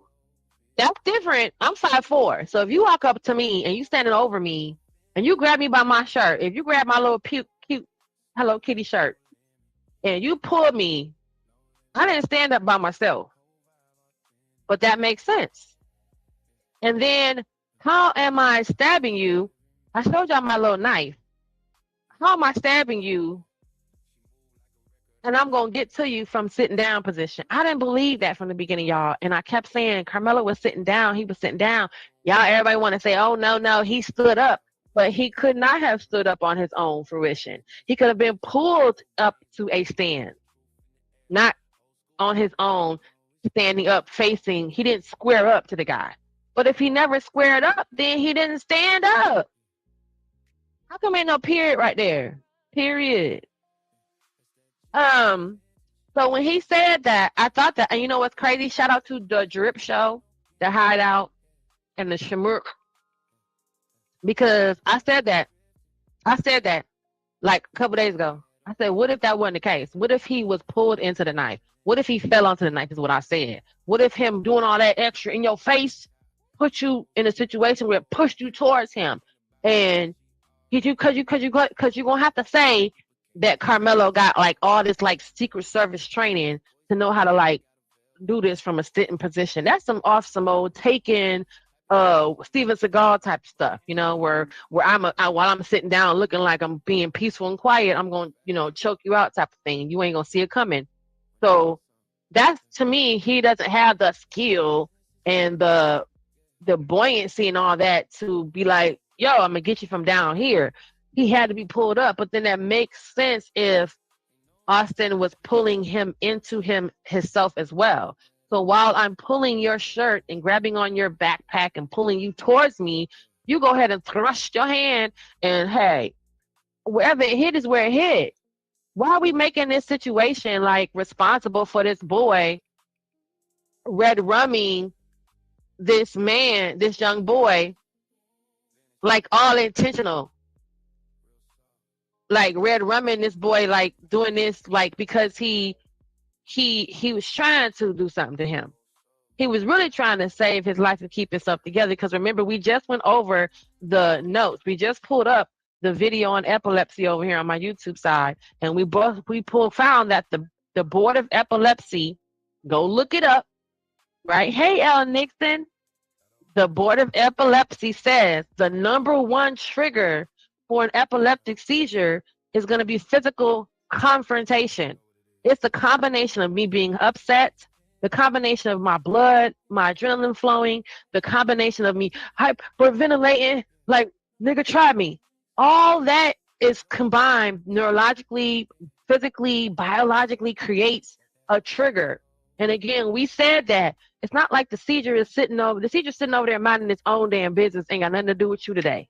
And because that knock on the head would have sent Carmelo into an epileptic moment, and all he needed was 5 minutes of uninterrupted seizuring, 5 minutes of no help.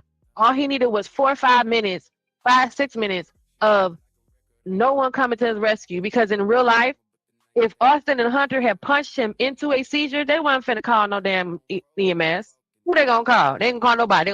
They gonna sit there and watch that boy have a seizure, and then y'all would have been cheering, talking about ding dong, because he would have been deleted because he had a seizure.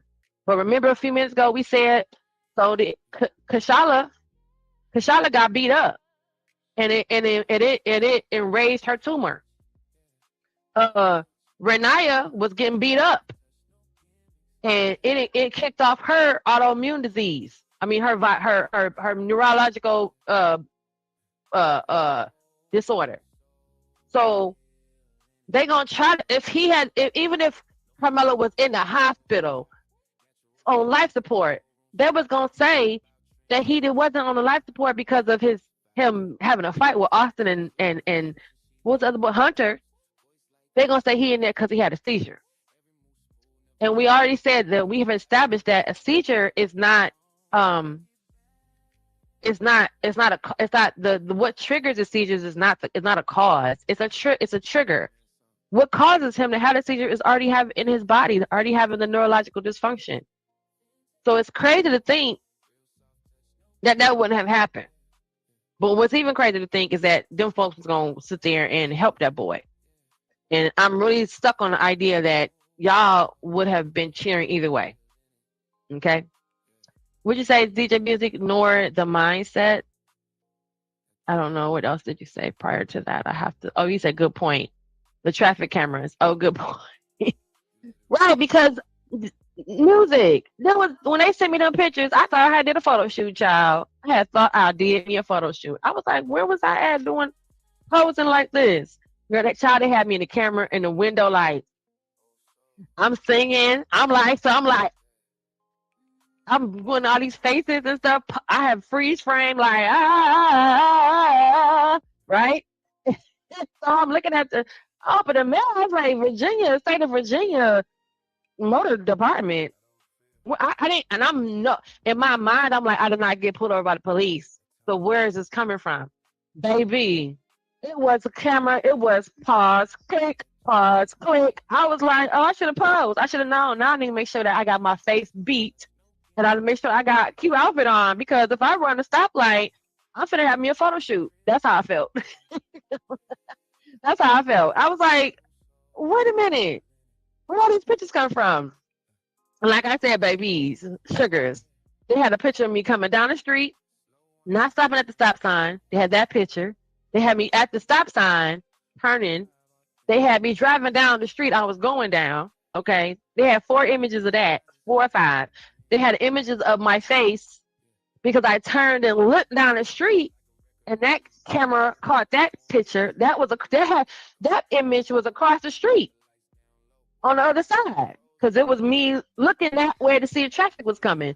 And then they had an image of me turning back the other way, so they got the back of my head, and I'm just like, hey, look, you look at me. And then they had me turn around and look, and had me turning. They had me, I did a 8 to 10 frame photo shoot. Didn't even know it. So that's why I don't understand why there's no other images from anywhere else that's surfacing. No kid had cameras. Because even in the Kashala Francis situation, that 13-year-old girl was getting beat up on the way home from school, and there still were kids that were taking their cameras out recording. There were still footage from the stop signs and from the street cameras. And depending on your rural neighborhood, you can't say that just because I live in a good neighborhood, there ain't no cameras on the streets on the traffic signs, right? Because there are, sugars. Baby, bad neighborhoods, there's cameras on every other street. And in the good neighborhoods, there's cameras on every other street.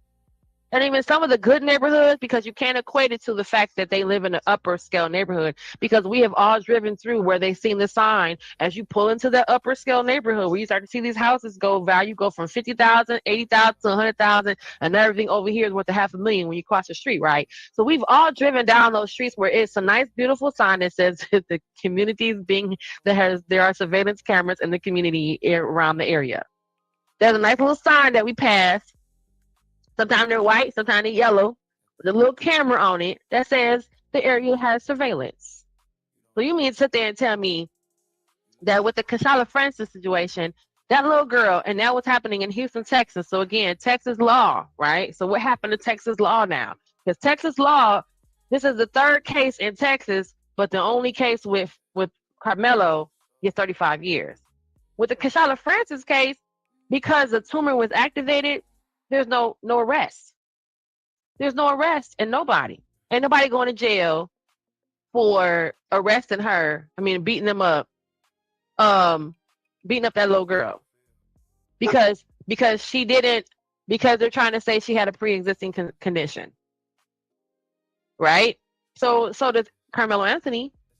And this little girl probably didn't even know she had a tumor. So her fighting for her life would be her fighting for her life with her just fighting to not get beat up and to make another day, right? However, Kashala Francis, Carmelo Anthony knew he had a condition, so he really was consciously fighting for his life. That's what I think. Shout out to you, my chocolate chip cookie. Hey there. Peace and blessings to you. Shout out to Dr. Frizzle Frost. He was, make sure you comment, like, and subscribe.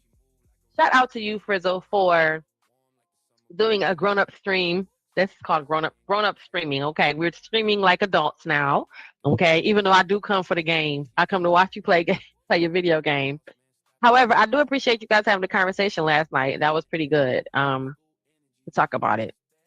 So I just wanted to address some of that. That was part of my random thought. And I have been ranting for about 2 hours now about this Carmelo Anthony and all these other factors, right? So was it force or would it be an epilepsy? In her case, was it the force? Or was it the tumor? They're going to say it was the tumor so that they could not have to arrest these young people, right? With Renaya Wright, the young 5th grader in South Carolina, who was also beat up by her friends and also was deleted, a fisticuff fight. I'm not saying that these babies should have had a weapon on them or a tool on them to protect themselves. But it just makes me want to question that if they did have some sort of protection, would the baby still be here today, and be just in jail? And then with the Kashala Francis, she was in Texas, so would she be locked up for protecting herself because she didn't want to be deleted? That's just, I don't know. And then again, where is this imminent danger and this force from your fist? These are your fists that are punching me in my head. And the one punch to my head can cause me to have an epileptic seizure, to which you're not going to call for help because you're trying to beat my ass. So if you're here to hurt me, you're definitely not going to call for help if I was to start seizing right here on the ground. That's not there. There's no way you're going to convince me that Austin and the Metcalf brothers was going to be like, oh no, let's get Carmelo some help now that we beat him up and he's having a seizure. Exactly, no.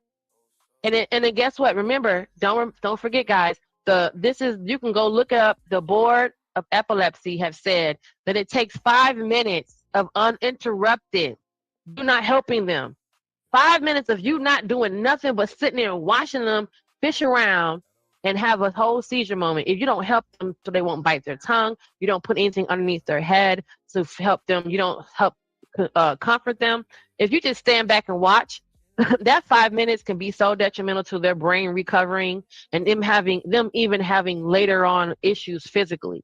It could send the neurons could misfire and not and the synapse could be off, and that person can never make it out of. They could be in a complete coma. They could be catatonic for the rest of their lives. And it feels like y'all, some folks would rather that have happened to Carmelo than him be locked up and then Austin be deleted. To me, that was a real fight for your life situation because he knew his life was at risk because he knew he had epilepsy and he also knows the rules of epilepsy. All right. Don't forget, guys, the number one trigger for epilepsy is what? Physical confrontation. Physical confrontation. You punching me, hitting me, stepping on me, booping me, pushing me, wanting to fight me. And then it's the whole combination of me having anxiety, having hyperventilation. The number two trigger of epilepsy is hyperventilation. The second thing that could trigger an epileptic seizure is hyperventilating, having anxiety, sitting here trying to explain, is he okay? Is that I just think I stabbed somebody? Yes, that action by itself sent him into an epileptic moment in which he had a seizure on the car ride to the police department, to the jail. Right? What you say, no chaser? He said that's BS. What's BS? Oh yeah, you say that they put hands and feet on that girl. Ain't assault and battery. No, it wasn't assault and battery. In the case with the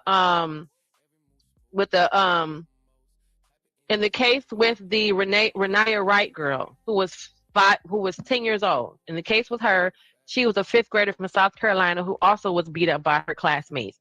But because she has a arteriovenous AVM is what they call it. I cannot get the word right now. But because she has that, which caused her to have issues while she was unconscious and deleted and expired, they're saying that's the reason why she passed. And the same thing with Kashala Francis. Kashala Francis, remember you guys? Hey, Suge. Hey, over here. Kashala Francis is the girl's name that was 13. So if you guys been watching on the other panels, remember when I pulled up and was like, what happened with the 12-year-old girl or the 13-year-old girl who was beat up and was deleted and her mama who was on life support, right? Because she threw fisticuffs. She did what y'all keep saying and Carmela should have done. Y'all saying Carmela should have stayed and fight, but here we got an example of someone staying and fighting and ending up they not here no more, right? They're not here no more. And guess what? No chaser. There was no arrest made in the Kashala Francis situation either. None of those girls were arrested and put in jail for her taking that girl's life. Why? Because she had a pre-existing condition and she had a tumor that was enraged by the fight. So by them and her mama, guess what? No chaser. There is video footage and audio footage of them beating up the girl, kicking her head in, kicking and stomping her. And the reports can say that the kicking and stomping is what enraged the swelling and the beating of her head, which enraged the area where the tumor was. So in that regard, there were no arrests made. There was no assault and battery. They put hands and feet on that girl, and there were no assault and battery. And because she did not die because of the assault. She died because of the tumor. Okay, so it's just interesting to see, because at the end of the day, what was he supposed to do? Yeah, he's supposed to stay and fight, even though people with epilepsy know that they can't be hit and know that they have physical confrontation, that they're going to have a seizure. And then if he thought about, if I go into a seizure while I'm standing here in front of Austin and Hunter, what they gonna do about it? I would have thought about that, because that would have been the first thing up, one of the first few things in my mind of, I have a seizure, y'all ain't gonna do shit about it. I'm sorry for cussing, but y'all ain't gonna do nothing about it, right? Y'all ain't gonna do not a dang on thing. And I just thought that would be so much more tragic, but it seems like the public is more rooting for that instead of what happened. They would be fine if he was just laying there featured out and he expired or laying in the hospital brain on brain dead or in a coma because he got jumped, but he lived on for another few hours before he expired. And then based on the precedence of these other cases, there were no arrests made. There were no charges brought against these other individuals because of the pre-existing condition like Carmelo Anthony has. So I just thought that was interesting. I'm going to attack the frenemy conversation later. Like I said, I need to find out the young girl's name who also was being beat up besides Shanquella Robinson, because the pre-existing, I didn't even realize it was going to go this way. When I looked up the other two young ladies, I found that they also had pre-existing conditions. Because I was looking at it more from the frenemy situation, from the person who was supposed to be there to have your back that wasn't your friend, right? Who, quote unquote, didn't record. But I'm a whole teenager out here. Where my Takara at? Because you're a whole teenager out here, period. And I didn't record a single thing when that's all we do every day is record. Like, we record. That's all we do is, like, record stuff. We record and post. That's what we do, right? We teenagers, we record and we post. That's all we do, period. I'm just saying. On to another note, okay? After these messages, off to another note. I'm gonna close out with this because I had another video, but I think I'm gonna do this one because it's like a little funner. Okay. This is the part when I said the verdict is heavy. So I wanted to address the Carmelo Anthony situation because the verdict is heavy. But hey, life doesn't have to be, right? So I know a lot of people right now is gonna be out here like commemorating this moment, like commemorating it, like doing stuff to themselves and like getting flags and all kind of stuff, right? Y'all be like, oh, shout out to Carmelo, peace to the people, power to the folks. And it always moves someone to do something like get a tattoo. Well, I don't have no tattoos, y'all. I ain't got none one. I ain't got not a single tat. I don't have a dot. I don't have a period. I don't have a question mark. I don't have any ink on my body whatsoever. It's crazy, right? And I feel so bad sometimes. And then I'll be like, but I don't feel bad because, like, I can get a job. I can get a job where they say, do you have any tattoos that would infringe upon you working? I can always, always say no.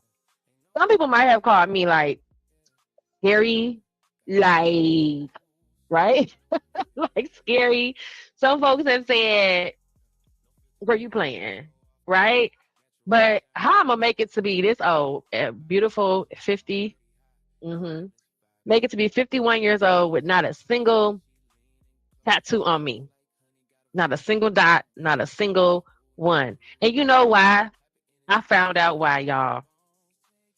Psychology of Black women, Gen X, who never got tattoos, my babies. Okay.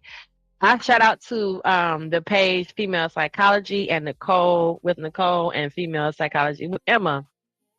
Okay, because we're gonna break it down. We're gonna break it down a little bit. Oh, wait a minute. Oh, shut up. Let me go. Let me stop trolling. Because I'm short. All right, so we're gonna watch this quick little, it's probably about 20 minutes, something like that. It's gonna probably push me to a whole nother hour, which is great because I can use another hour. And then I'm thinking I'm gonna jump off and then we'll get back to it. Okay. So we're gonna go back to the beginning. It's cute. It looked like me. You know, it looked like it could be me without no braids. When I take my hair down, it's nice and cute and curly. So I feel like this was a good image representation as well, because she cute, I'm cute. It feels like it looks like me. So let's get into the psychology of Black Gen X women, yours truly, who never got a tattoo. Once again, that's me, because I don't have none. And I can't even tell y'all what it's like getting a tattoo. But hey, let's watch the video and then let's wrap it up on a more of a positive note. Um, I'm gonna come back with my friend and me conversation too, because I think that's important to discuss that side of it. What was going on with Mr. Eddie, who ain't your friend? I really want to know, and how come he ain't your friend? Shout out to you, tapping in Detroit. Hey, sugars. Hey, sugars. Hey, Logan Carter. Shout out to you. Hey, Rafaelina. Shout out to you. Shout out to Jaden T. Shout out to Kakeem Austin. Shout out to Taekwon. All right. Shout out to you guys for showing up on the Twitter side.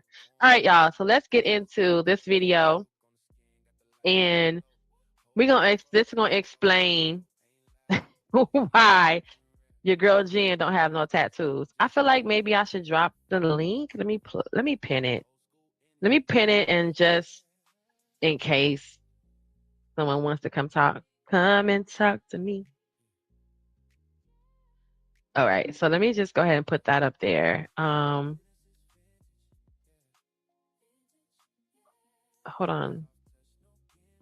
What is this? Oh, okay. Oh, okay. He's live right now. Let me see.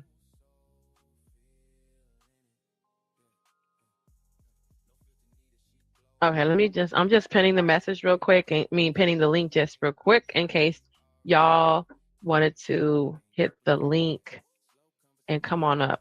All right, so let's get into the psychology of Black Gen X women who never got a tattoo, because that's me. Somebody at the cookout who's known you for 20 years glances at your bare arm and asks it the way people ask something they're a little embarrassed to ask. Wait, you don't have a single one? Not even a small one? You watch something shift behind their eyes. For half a second, you became slightly mysterious, or old-fashioned, or deeply principled, or just stuck somewhere in 1989. They can't decide which. You shrug, refill your cup, move on. But part of you noticed how surprised they were. Because there's a whole psychology behind that blank arm, and it runs deeper than people assume, especially for us. Here's where you sit historically. You were the bridge generation on tattoos. You watched the whole thing transform in real time. From something your uncle's friend had after the Navy, to something the girl at the front desk got on her lunch break. You were the first wave of Black women in your 20s who could walk into a clean studio in a strip mall, flip through a binder, and walk out with something permanent before the night was over. That option existed for you. You were eligible. You were available. You were exactly the right age. And you sat it out. Now, Pew Research has tracked tattoo adoption across generations. About a third of all Americans have at least one tattoo now. 46% of adults between 30 and 49. Among women under 30, it's closer to 56%. The Ipsos data on Gen X specifically lands around 32% with at least one tattoo, which means the majority, about 2 out of 3 of you, have nothing. No angry butterfly, no lower back piece, no quote in cursive on the collarbone, not even the small one nobody was supposed to know about. You had every opportunity. The studios were there. Your friends were going. The culture was shifting in real time around you. And still, something in you said no. Not loudly, not dramatically. Just a quiet, consistent no. Every single time. For 30 years. Fear is not the right explanation. You weren't scared. So what was actually happening? The first layer is about permanence. But not in the way people usually mean it. Picture yourself at 22, sitting in a tattoo shop with your friends, flipping through the flash art on the wall. Somewhere in the back of your mind, a voice asks the question most people brush past. Will you still love this when you're 40? You couldn't brush it off. You sat there and tried to picture 40-year-old you. And that woman was a complete stranger. You had no idea what she was going to find embarrassing. You didn't know who she'd be waking up next to, what she'd be listening to in the car, what she'd believe about the world, or whether she even recognized the version of you sitting in that chair. You thought, I am not making a permanent decision on behalf of someone I haven't met yet. That right there is the psychology. Most people don't think of their future self as a That is a crazy fact. I don't know if I thought, okay, so for those of you on TikTok, what she just said was part of the reason why people don't get tattoos ever in life is because they're not sure if they want to make a permanent decision um for a future them, right? And they haven't even met this future person yet. This is you growing into who you're going to be, and you don't even know who that is. And what's crazy, y'all, is I was a CNA for 7 years. I was a CNA for 7 years, sugars. And baby, changing an old person's diaper and that has a tramp stamp is hilarious, right? Changing a person, we can't call them diapers, we have to call them briefs. But changing your brief is hilarious, right? Having to listen, I had a client, I'm gonna let the video play for a few more minutes too. I had a client who, her and her daughter, the mother was in my nursing home. Um, I mean, the mom was like, I think she had Parkinson's and she had a couple other things going on with her to where she was catatonic. Like she could, you go move her arms. She was like a Barbie, right? They call it, we would not, it's not an official term, but they call it like the Barbie condition because your legs and your arms are kind of frozen and we can move you. You know, we put your arms up, we change your shirt, we put your arms back down. You know, we pick your legs up, we change your brief, and put your clothes on, we put you back down. And it almost looks as if like you're a baby doll, but you're alive and well, and you're there. It just looks they can't they don't have any more control over their body. But baby, sugars, okay, that mom, she had her some D cups that was perfect sugar while she was laying there in the nursing home, honey. She had her butt job was, I don't know where she got it done, but got her a butt job. Her Brazilian was on when I put her little brief diaper on her, honey, and stand her up, put her clothes on her. She had a little old lady donkey. Okay. And I'm just saying, because I'm changing her brief, I'm putting her clothes on for the day. I'm getting her dressed because she's one of my patients, my residents, and I have to get her out for the day.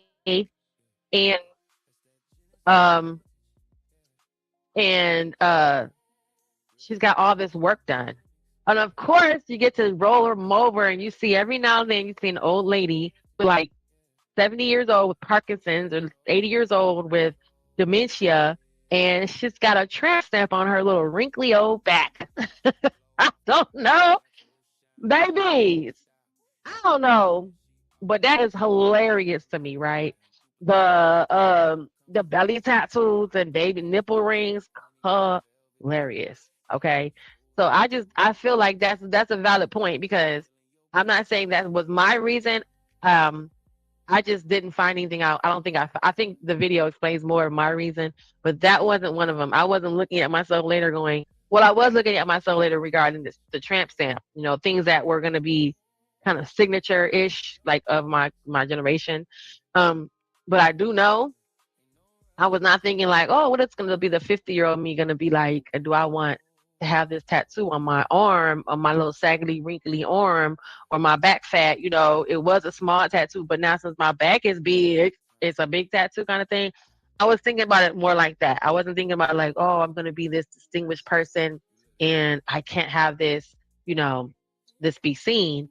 I was like, how I'm going to look old as hell with like a tattoo on my back, then I'm gonna come get it, like, you know, stuff like that. I was thinking kind of like that lines. All right, so let's get back to the video. But that's a true fact though.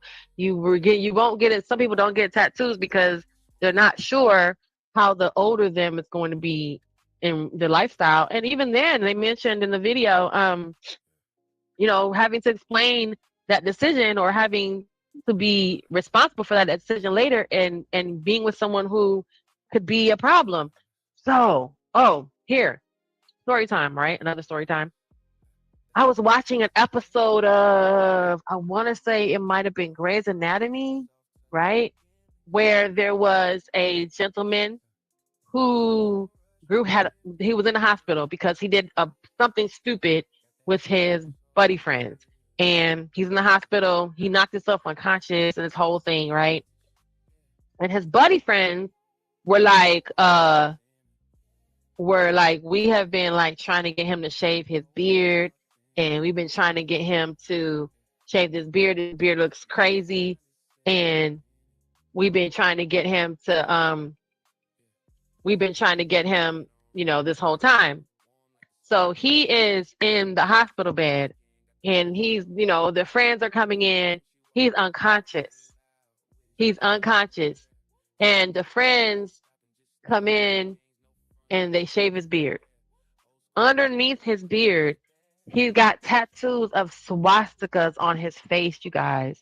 He got tattooed the N-word lover, the N-word hater, or whatever it said, on his face.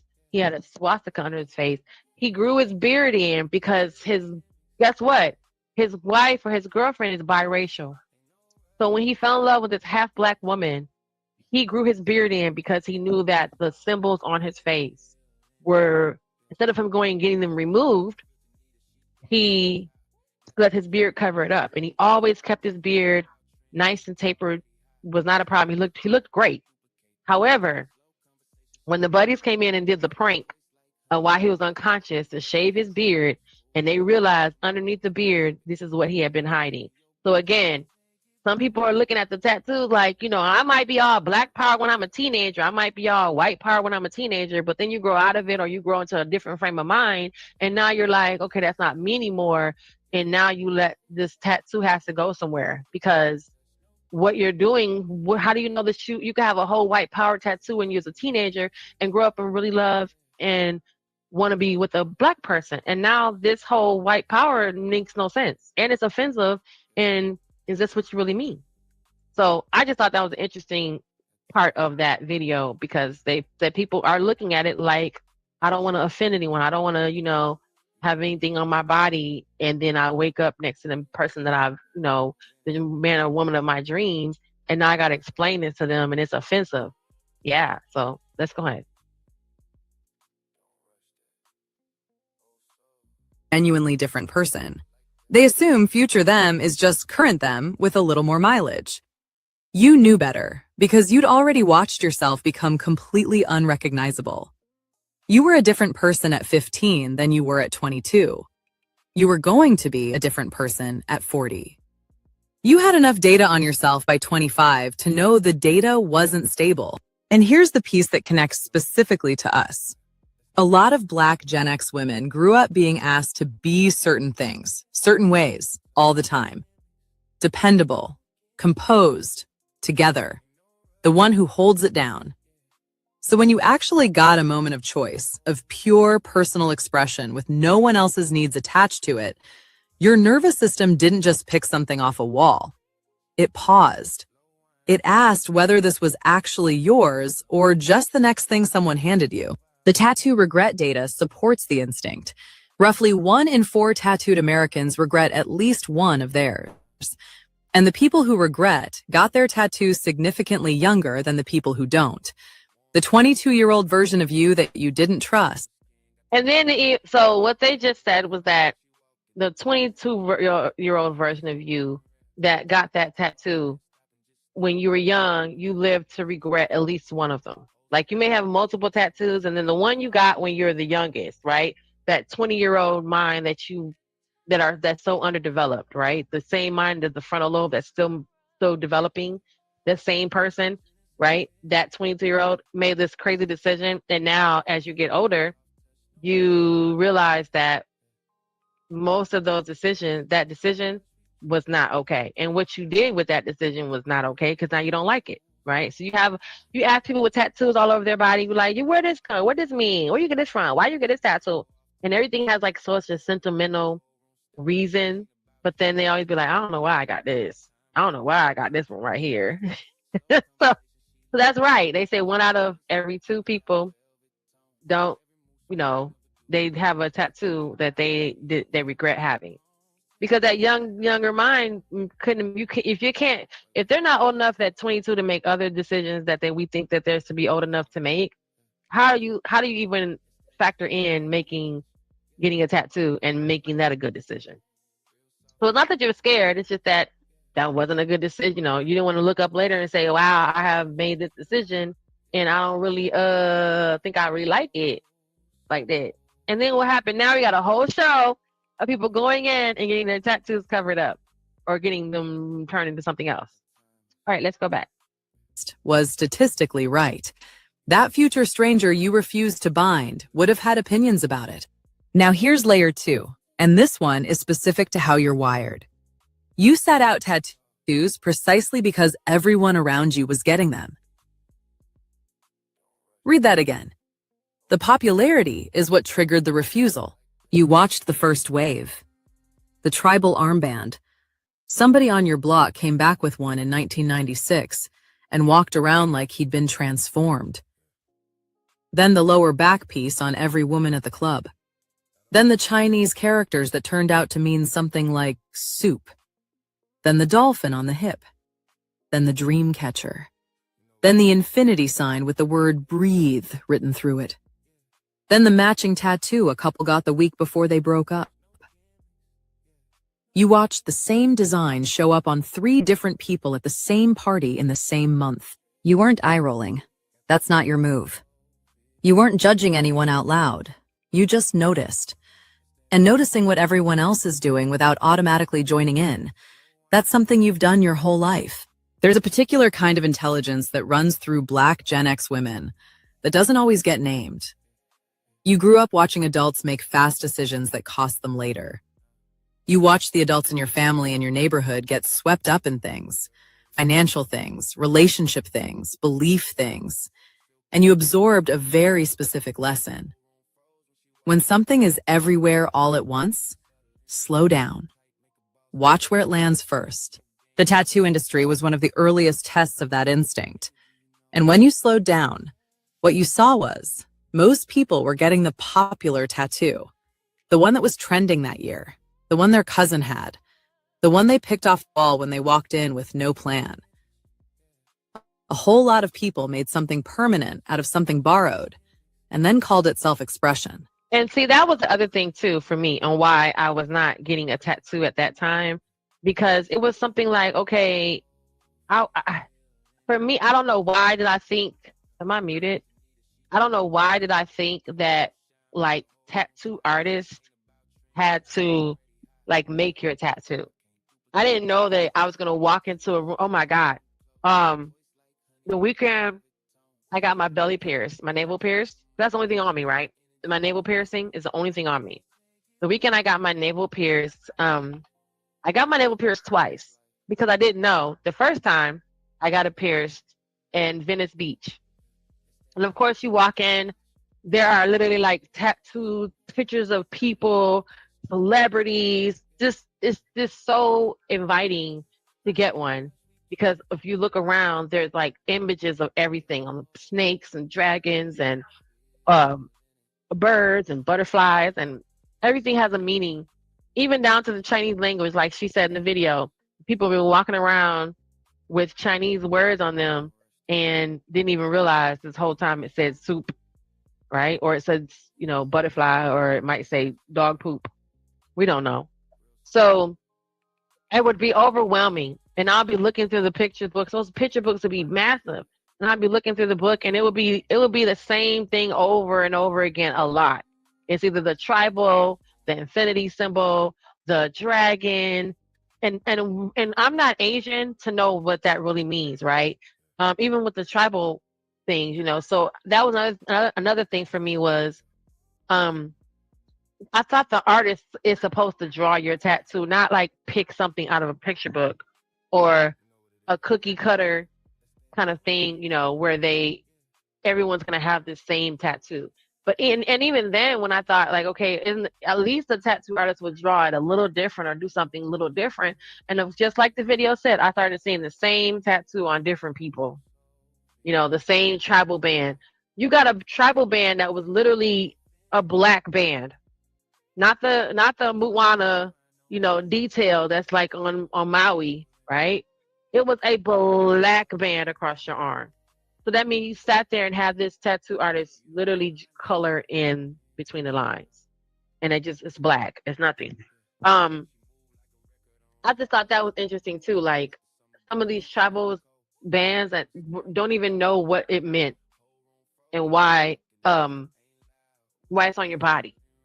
So I just thought that part was interesting too, because I always thought that I would go to a tattoo artist and they would draw something that would be specific to me, and then I would be able to get that tattooed on my body. But then I come to realize not all tattoo artists are created equal, and at the same time, people misdraw what you ask them to draw. They don't do a proper representation. So that was kind of the hindrance as well, because it was a little scary with that part. It was like, okay, so if I go to you, and I've heard people talk about that, like they will say they went to one tattoo artist, but then they couldn't find that guy, he got locked up, whatever the case was, or they moved, and then they have to go to someone else. So now they have two different styles of art on their body, which is fine, I guess, because it's kind of like your house, right? Not every piece in your house is by the same artist, so it's nice, a nice mixture or a nice variety, right? But I always thought something more personal on your body should be like, I commend the folks who go to the same person, and almost everything on their body is from the same person. Like once you find a good hairdresser, you keep going to that same person. You find a good salesman, you go back to that same store. You find a good tattoo artist, you go to that same artist, and they'll tattoo everything else that you want.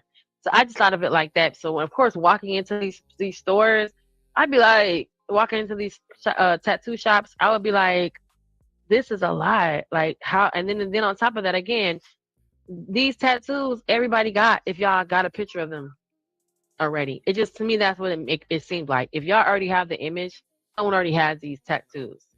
So I wanted something that was going to be created just for me, and I guess I never really settled on anything. So let's just go ahead with the video and see what else they say. The psychology on why I don't have any tattoos, right? And why you guys do and I don't. That made you back up. Marketing research has tracked this for years. Gen X consistently scores highest on what researchers call skepticism toward group enthusiasm. You sniff out collective momentum and step back from it. That's not cynicism. It's pattern recognition, built from watching the adults in the room get it wrong repeatedly at scale. Your blank arm is one of the clearest pieces of evidence for that wiring. Now here's layer 3, and this is the one most people miss entirely. There's a concept in psychology called costly signaling. A peacock grows a giant tail. The tail is impractical. It makes the bird slow and more visible to predators. But surviving despite the tail is the whole point. It announces, I'm strong enough to carry this. I can afford it. I'm built for it. Tattoos work the same way. Getting a tattoo says, I am committed to this. I'm willing to wear it forever. I went through pain to make sure you could see it. That's the signal.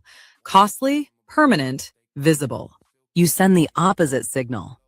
Your blank arm says, I haven't found anything yet that I trust enough to wear forever. I'm still listening. I haven't locked in. I haven't handed over the most permanent canvas I own to any.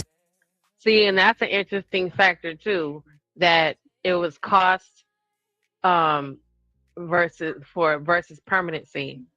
That for, I would go and look at the different tattoos, and I would hear people say, oh, I got a tattoo artist and he works out of his garage for $50. And then I would be like, I would go to tattoo parlors and shops, and they'd be like, oh, it's $300. And I'm looking like, for what? For what? Now, I also understand that the cost and the pain were equivalent in regards to like the permanency. I went through all this, and what's crazy to me sometimes when I would see people with tattoos, and they'll be telling me, "Oh, I got to get it redone because it's faded or it's keloid," and they didn't take care of it right away, and now it keloids. It looks different. Baby sugars, all that was scurry. All that was a lot to decide. Hey, King Dexter, what's going on with you? Hey, John B. Shout out to you guys. Okay, let's go back to the video. So any single idea or identity at the moment, cost versus the pain and the permanency. Single idea, identity, or moment. That's a signal too. Quieter. It doesn't get attention at the cookout, but it's evidence of something real. Now layer that with Dr. Cheryl Woods Giscom's Superwoman schema, which describes the psychological pattern many Black women carry of feeling obligated to be everything for everyone, always strong, always capable, never needing anything. One of the hidden costs of that schema is that it disconnects you from your own body. When your body is primarily a tool for getting things done, for holding things together, for showing up for everyone else, it stops feeling like a place that belongs to you. It becomes a vehicle, functional, maintained. That's an interesting point too. They just said for you guys on TikTok that that's especially as Black women, we see our bodies as tools and see them as machines in regards to getting things done and living life, to where we almost don't see it as or we do or don't see it as a point of possession, right? Something that we possess. This is my body.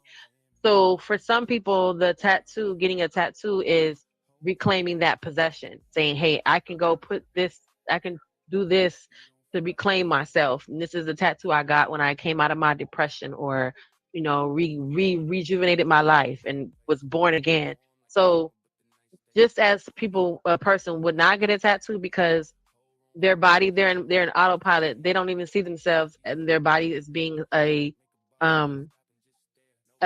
temple, right? It's a machine. And in regards to the machine, it's not personal.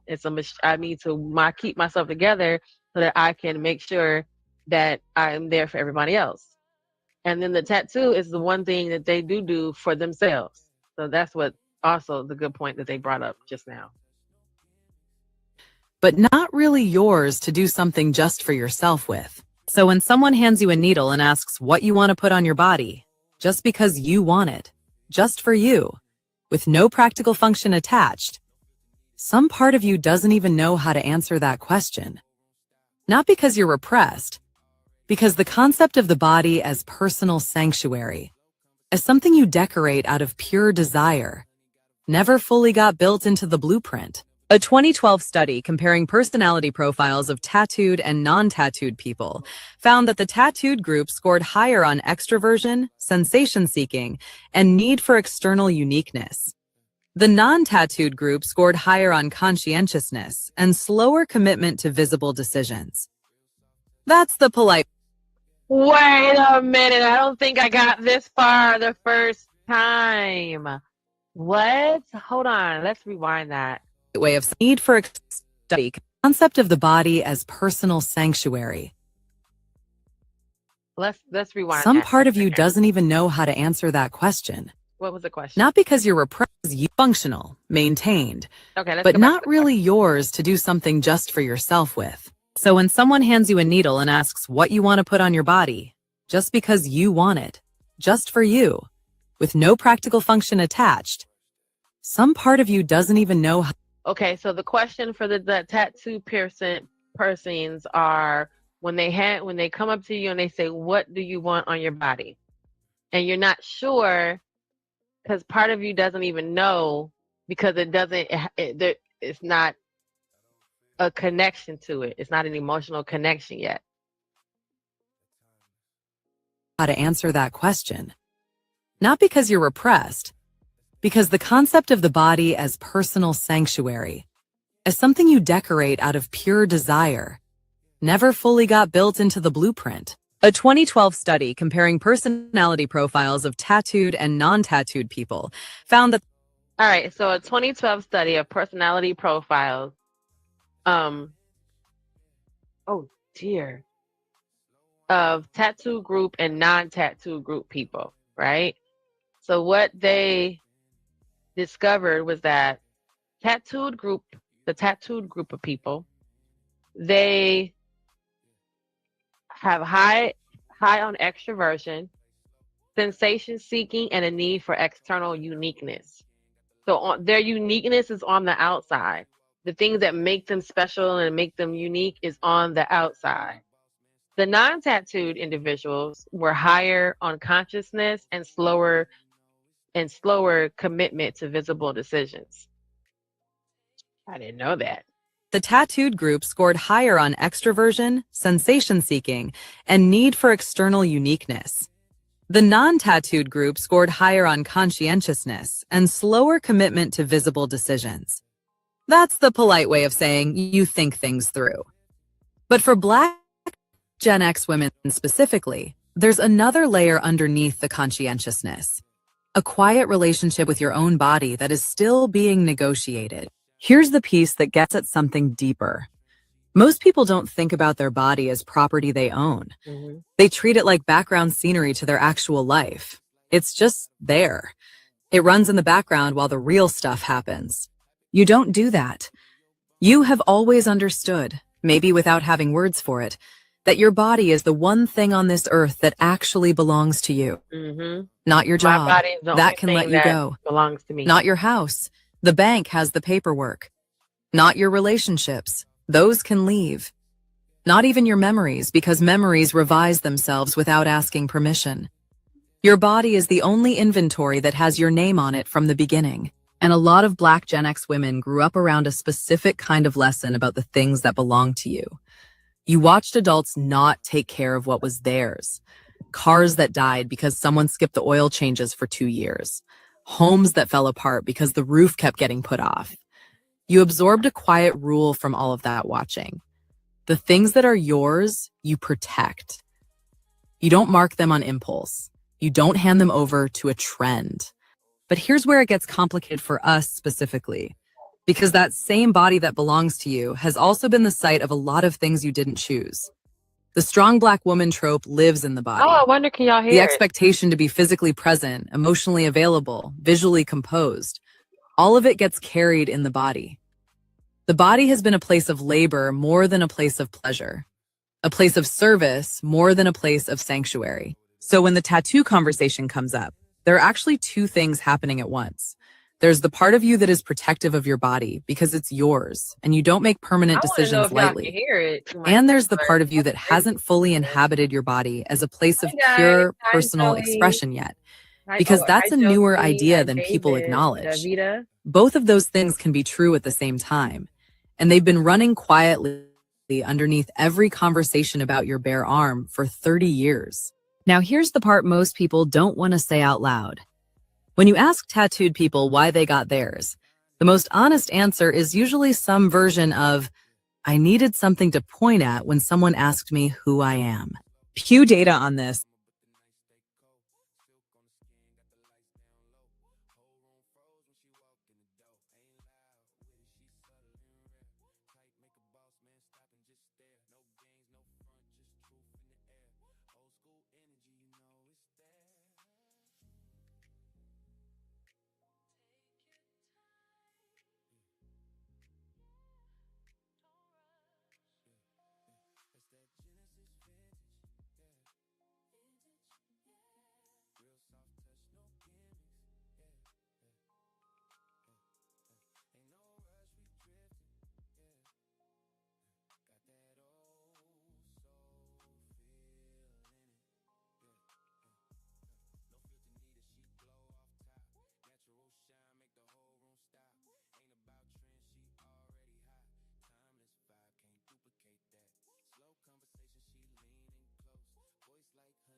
Is worth sitting with. Around 69% of tattooed Americans say a major reason they got their tattoo was to honor or remember someone or something. The tattoo is a signpost, a way of putting a piece of identity outside the body where it can be seen and confirmed. You never needed the signpost. Maybe you couldn't have written it out in a journal entry at 22. Maybe you didn't have language for it. But you knew who you were. You weren't carrying your identity around in your hands looking for somewhere to mount it. It was already inside. It didn't need external proof. This is one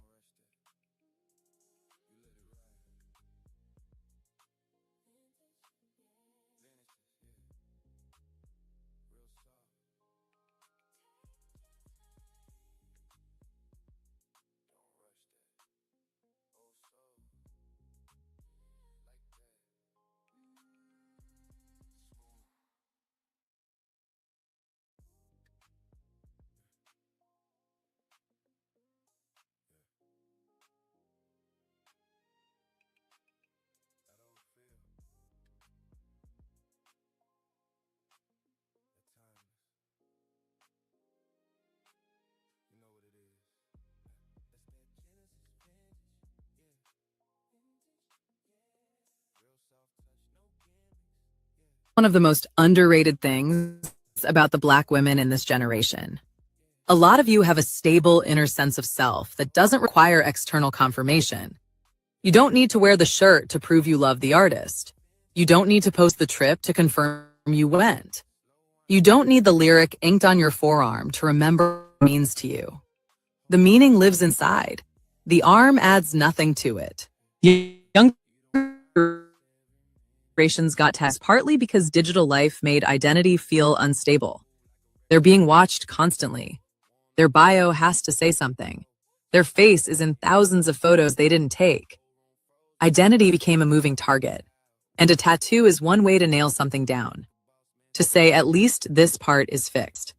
At least this part is mine. At least this part is real. You didn't grow up needing to nail it down. You grew up with a self that was allowed to be private. You had a latchkey, a bedroom door, a journal that wasn't shared with anyone. Nobody was watching you 24 hours a day, asking you to perform yourself. You built an interior life because you had to, because you were often alone. And that interior life became the stable thing. So the body stayed blank. Not because there was nothing inside worth expressing, because what was inside didn't need the body as a billboard.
There's one more layer under all of this, and it might be the most honest one. You have a relationship with regret that most people don't. When most people make a decision, they assume they'll work out any regret later. They figure they can adjust, redirect, course correct. Life is flexible, right? Most things can be undone, or at least modified. A tattoo is one of the few decisions in modern life that is actually committed. Removal exists, but it's expensive, it's painful, and it's incomplete. The ghost of the original thing usually stays. So the tattoo becomes a test case for how you handle truly irreversible choices.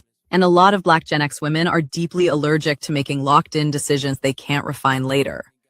Not because of indecision, because of earned wisdom. You watched enough things break to understand that the smart move is always to keep room for the next adjustment. You watched relationships that seemed permanent dissolve in a season. You watched careers that felt stable disappear overnight. You watched whole belief systems get dismantled by a single piece of information that arrived too late. You learned to keep receipts. You learned to leave doors slightly cracked. You learned that anything fixed is usually waiting to become a problem later. You didn't want to be locked into the 22-year-old's taste. You didn't want to be locked into the 30-year-old's heartbreak. You didn't want to be locked into any single version of yourself because you've already been so many versions, and you've needed the freedom to keep becoming. The tattoo is the fixed thing. You don't make fixed things lightly, and there's something ancestral in that too. Black women in this country have had very little control over what happened to their bodies across generations. The body is a site of autonomy, of personal choice, of sovereign decision-making. That's not a given. That's something being reclaimed in real time. And some of us, maybe without fully naming it, decided that the reclaiming looked like protection. Like not letting anything be done to this body that wasn't fully, deliberately, unambiguously chosen. That's not fear. That's not being behind the times. That's a 30-year decision made quietly, every single time the opportunity came up. Here's what I want you to sit with for a second, because this is where it gets interesting. The conversation about tattoos and Black Gen X women isn't really about tattoos. It's about the body as a place you're still learning to come home to. The soft life isn't just about bubble baths and rest days, even though it includes those things. It's about rebuilding a relationship with your own body that isn't primarily organized around what your body can produce or endure. It's about asking what you actually want, what actually feels good, what you would choose if nobody needed anything from you for 5 minutes. And for a lot of us, that question is newer than it should be. Some of you are in your 40s and 50s now, and you're realizing that the blank arm wasn't just caution or wisdom or identity stability, even though all of those things are true. It was also a body that was waiting to be asked what it wanted, waiting to be consulted, waiting for the moment when the question wasn't, what do you need to do next? But what do you actually want to carry? Some of you still don't want a tattoo. That's completely its own answer, and it's a valid one. The psychology behind the blank arm is real, and it's yours. But some of you are sitting with something else now. A curiosity you kept putting off. A symbol that kept coming back. Something you've thought about for a decade that you never gave yourself permission to seriously consider, because there was always something more practical to do. Always someone else's need that came first. Always a version of yourself that felt more responsible than the version that wanted something just for herself. If that's you, the question isn't whether the tattoo makes sense. The question is whether you've actually let yourself want things without immediately building a case for why you shouldn't. That's the sensi flex that turns want into ability before it even finishes forming. Your body kept the receipts. It remembered every time you almost said yes and then talked yourself out of it. Every time you walked past the studio. Every time you flipped through someone else's photos and felt something flicker and then put it away. The blank arm has its own intelligence. Respect it. And if you're ready to ask the body what it actually wants now, in this season, without the old logic running the calculation, that's worth paying attention to, too. You became one of the only people left who can still be a surprise. Someone whose identity isn't pre-printed on the wrapping. Someone who held back.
watched the wave, kept the receipts, and decided the cleanest move was a deliberate one.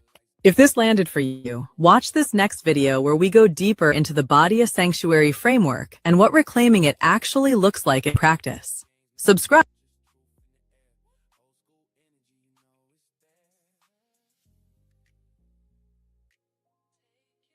Shout out to y'all. I was on. Thank God I was talking to TikTok, not talking to y'all. But I like that concept that she said. I am one of the few people left in this world who does not have a tattoo, where the ingredients and the framework is not. I mean, the name is not printed across the package.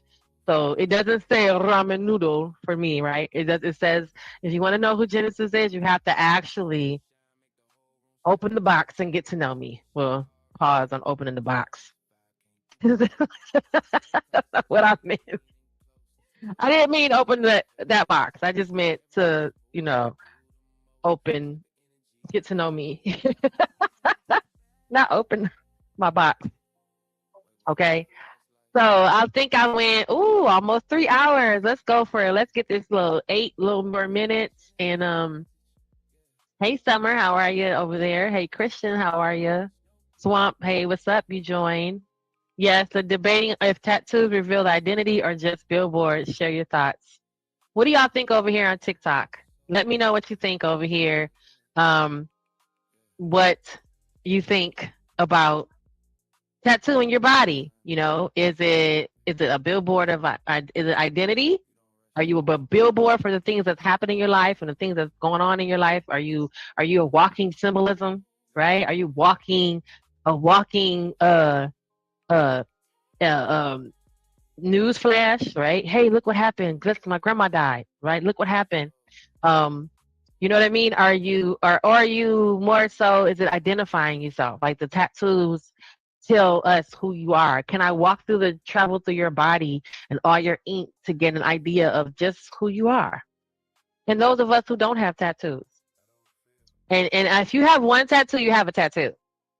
Okay? You can't be like, well, I ain't got no tattoos, but this little one right here. You got to be like, I got a tattoo. You can't be like, I don't got no tattoos, and you got a whole tattoo right there, right?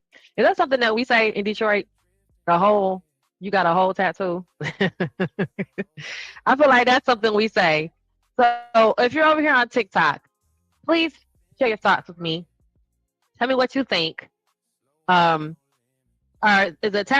your tattoos symbolic of your identity, or are they more so just a billboard for you to tell what's going on in your life, right? And those of you over here on YouTube, I want to know what you think too. So drop your comments below the video. If you are watching right now, go ahead and let me know what you think in the chat. And please make sure you comment, like, and subscribe. Make sure that you follow, and make sure that you guys show love. I'll be over here sitting at the wall and chilling at the wall. Oh, my little fan. I'm having a old lady summer, y'all. I am 50 years old, and I need my fan because I don't know when it just got hot. I don't know when that just happened. But I'm also cold at the very same time right now. My hands are freezing, but my body is hot. That's crazy. So let me know what you think. If you have tattoos for the second half of my show, if you have tattoos out there, let me know why you have your tattoo. What did you get it for? Was it because of identity? Because you needed something outside of yourself to identify yourself with? Like you are your grandmother's child, and you put your, rest in peace grandma, rest in peace mama. That shows me that you love your family, right? Is that who you are? Is it true? Do your tattoos represent you? Are you that? Because if you're in a gang, your tattoos will be representing you, right? If you were a part of a tribe, your tattoos will be representing you. Even down to like on a team even, right? Being part of a team, being part of a squad even, right? You get tattoos. But in the video, they even talked about the regret. So hit the chat, hit the link if you want to tell me, I'm only going to be up here for a few more minutes. But at the same time, drop your comments, right? Drop your comments below. Even after this is over, you can still drop your comments and let me know, why did you get your tattoo? And do you still have it? And then if you have it, why? What was the meaning for it? Is it identity? Or are you just a billboard, again, to share your life experiences? Or are each one of those things have a meaning? And then the second question is, which tattoo do you regret? Which one of your tattoos did you regret? When did you get it? Was it when you were super young, or did you get one later in life and you're like, oh, I shouldn't have did that. That was that drunk night in Vegas, right? I have had those moments where I'm like, oh, I should get this. But then the older I get, I'll be like, oh my God, what about the medical factors? Like, is it going to keloid? Is it going to look ugly? Do I got to live with this when I'm 70? How do I explain this when I'm in the old folks home type of thing? And it just always, I don't know, I guess I always thought it through. I never realized what they were saying about it psychologically, and the whole Gen X factor and the whole Black woman factor, right? Even down to the fact that Black women have a history of reclaiming their bodies, right? Being assaulted and taken advantage of in the past by some of our oppressors. So that's even mattered to some women on why they don't have tattoos. So I just thought that was very interesting, y'all.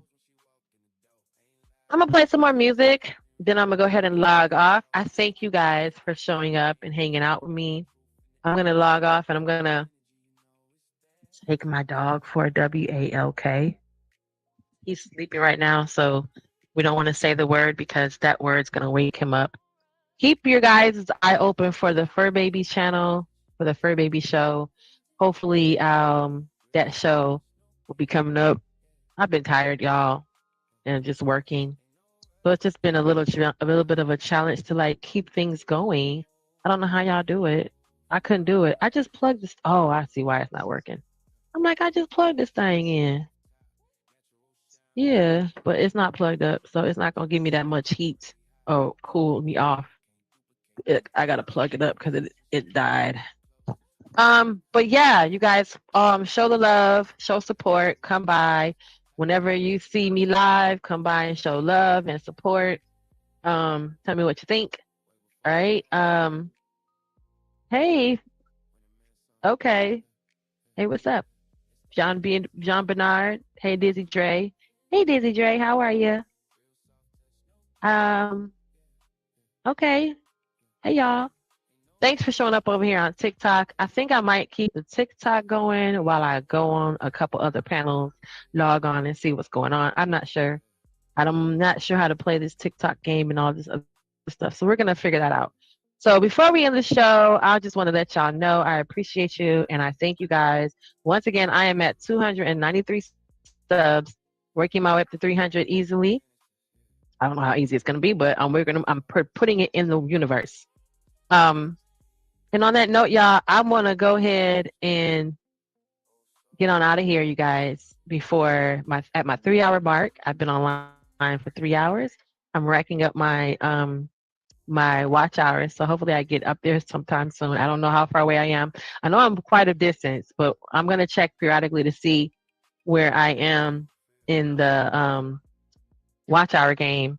So for that much, you guys, I respect and love y'all for coming up and showing out and hanging out. And we're gonna let it go from here. Who's coming in the house? I got some more viewers. Y'all. Okay, let me go ahead here. We're gonna take it on out of here, you guys. Again, I appreciate you guys for coming. Thank y'all so much. I'll see y'all on the next stream. Shout out to all you babies. And on that note, good night, or see y'all later, sugars.